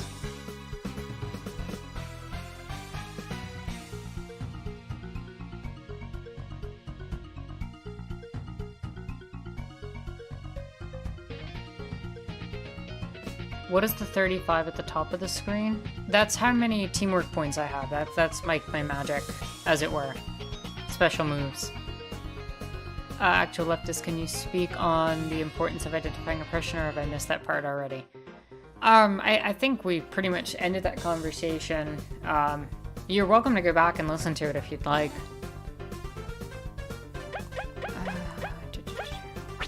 How much health does this thing have?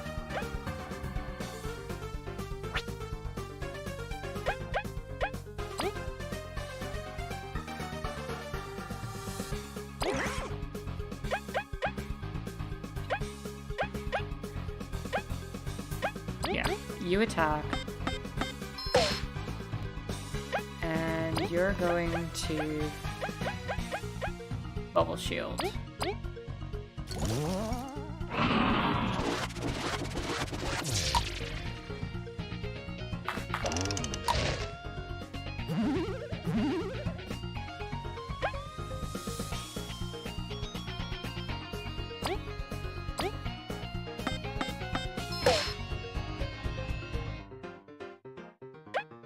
And then you use an item.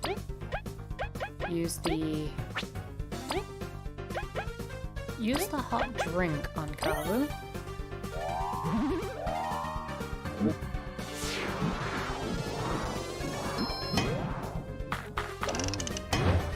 Not too bad.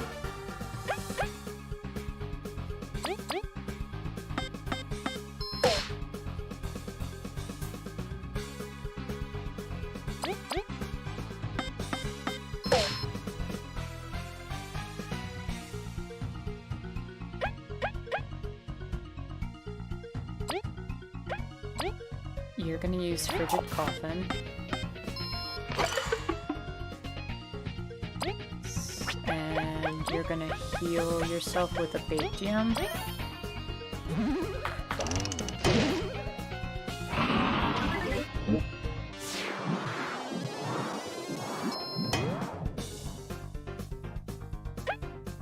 I have an idea. It's not a good idea, but let's try it.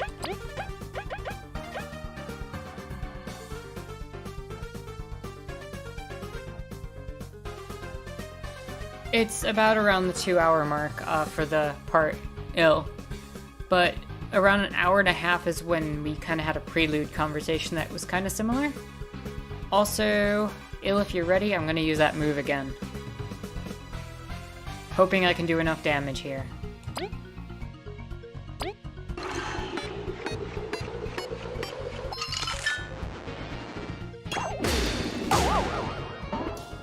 That didn't do crap. V, leave. No, not again. All because I wanted revenge. I haven't honored my companions. I've tarnished a sacrifice. V, leave. Because of you, I found friendship again. I will defeat this monster, not for revenge, but to protect you.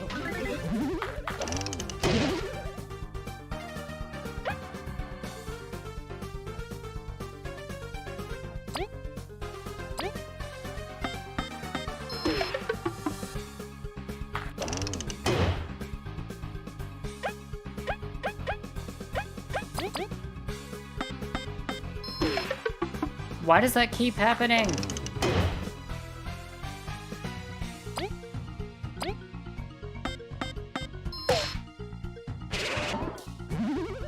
Yo.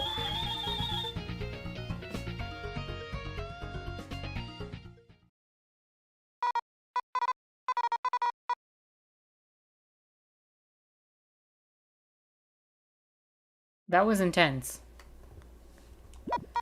Thanks, Kabu. That was too close for comfort.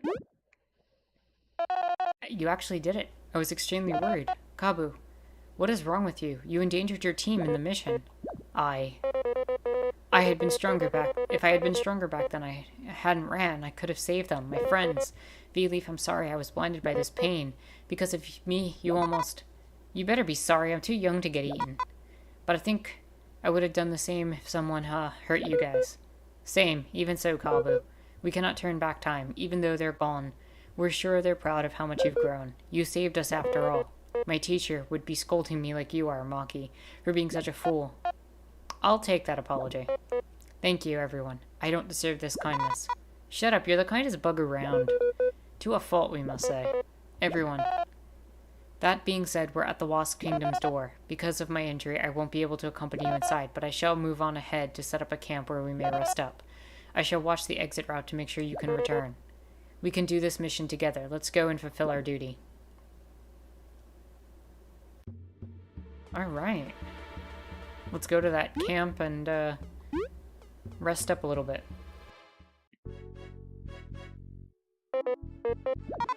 No surprise. We can do anything. It's not much of a celebration, but we get to set up camp and rest for a few moments. Would it be wise to stop now?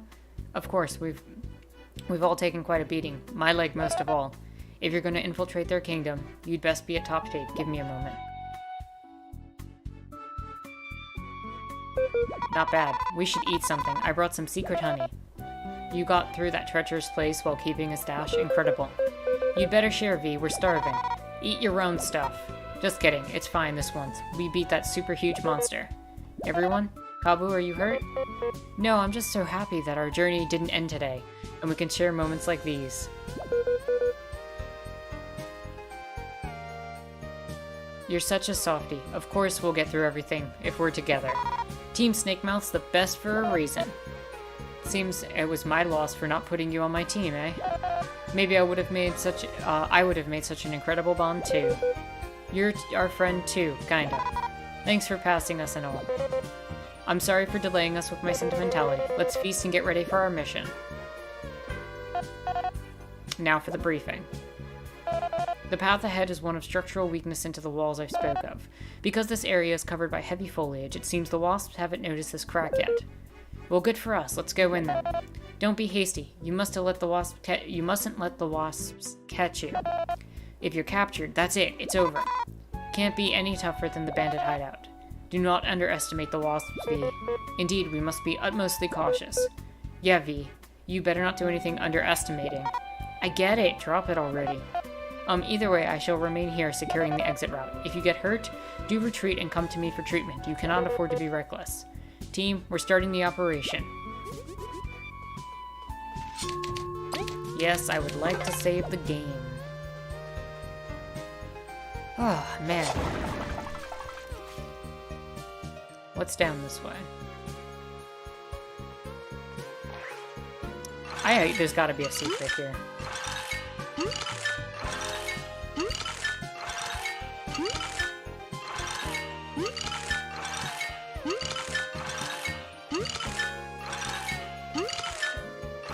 This is like...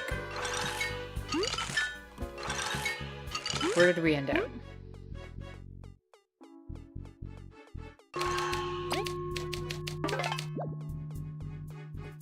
Wait, could we have skipped that whole area?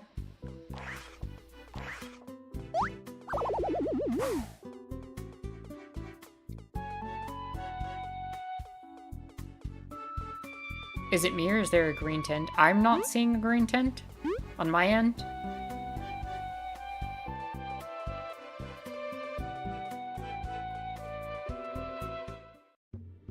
Okay, so I see where we are. So, everyone, I think that's a good place to end it. Thank you all for stopping by. This was a lovely conversation. It was a really good stream. I think we talked about a lot of good issues. We talked about the importance of defining oppression, to be able to see it, identify it, bring it together, and also to develop the language to talk about it. And we talked about how that can be poisoned. We talked about how conservatives have a tendency to kind of twist the language in order to dismiss us. Again, it was a really, really good stream, and I thank you all for this, because you really do make this stream what it is. It would not be the same if it was just me talking to a camera. I very much appreciate you all, and I'm glad that you all interact with each other and talk to each other as well, as usual. Also, really great conversation on the patriarchy that we talked about, Jalix. I was really happy with that, and I'm glad you all learned something. I'm glad to have been part of this exchange with you, and I hope that it helps you think about the oppressions in your daily lives and come to terms with things. You know, part of why I make the content that I do is I want people to be able to see the world in a slightly different way and to be able to identify the oppressions that exist that, you know, isn't in the benefit of being addressed by people in power. So, again, thank you so much. So just logistically speaking, if you are someone new and you've made it this far, do consider joining the Discord. That is linked in the description down below. My Discord, we have conversations like this one all the time, and there's a lot of great stuff. Also, like, comment, subscribe, let me know what you thought about everything in this conversation. And even further, if you are in a financial place to do so, and only if you're in a financial place to do so, please do consider supporting me on Patreon, and come join us again for this stream. And I hope to see you here in the future. So with that said, thank you again, everyone. It was a wonderful time. My name is Anarchist Terra. Thank you so much for watching.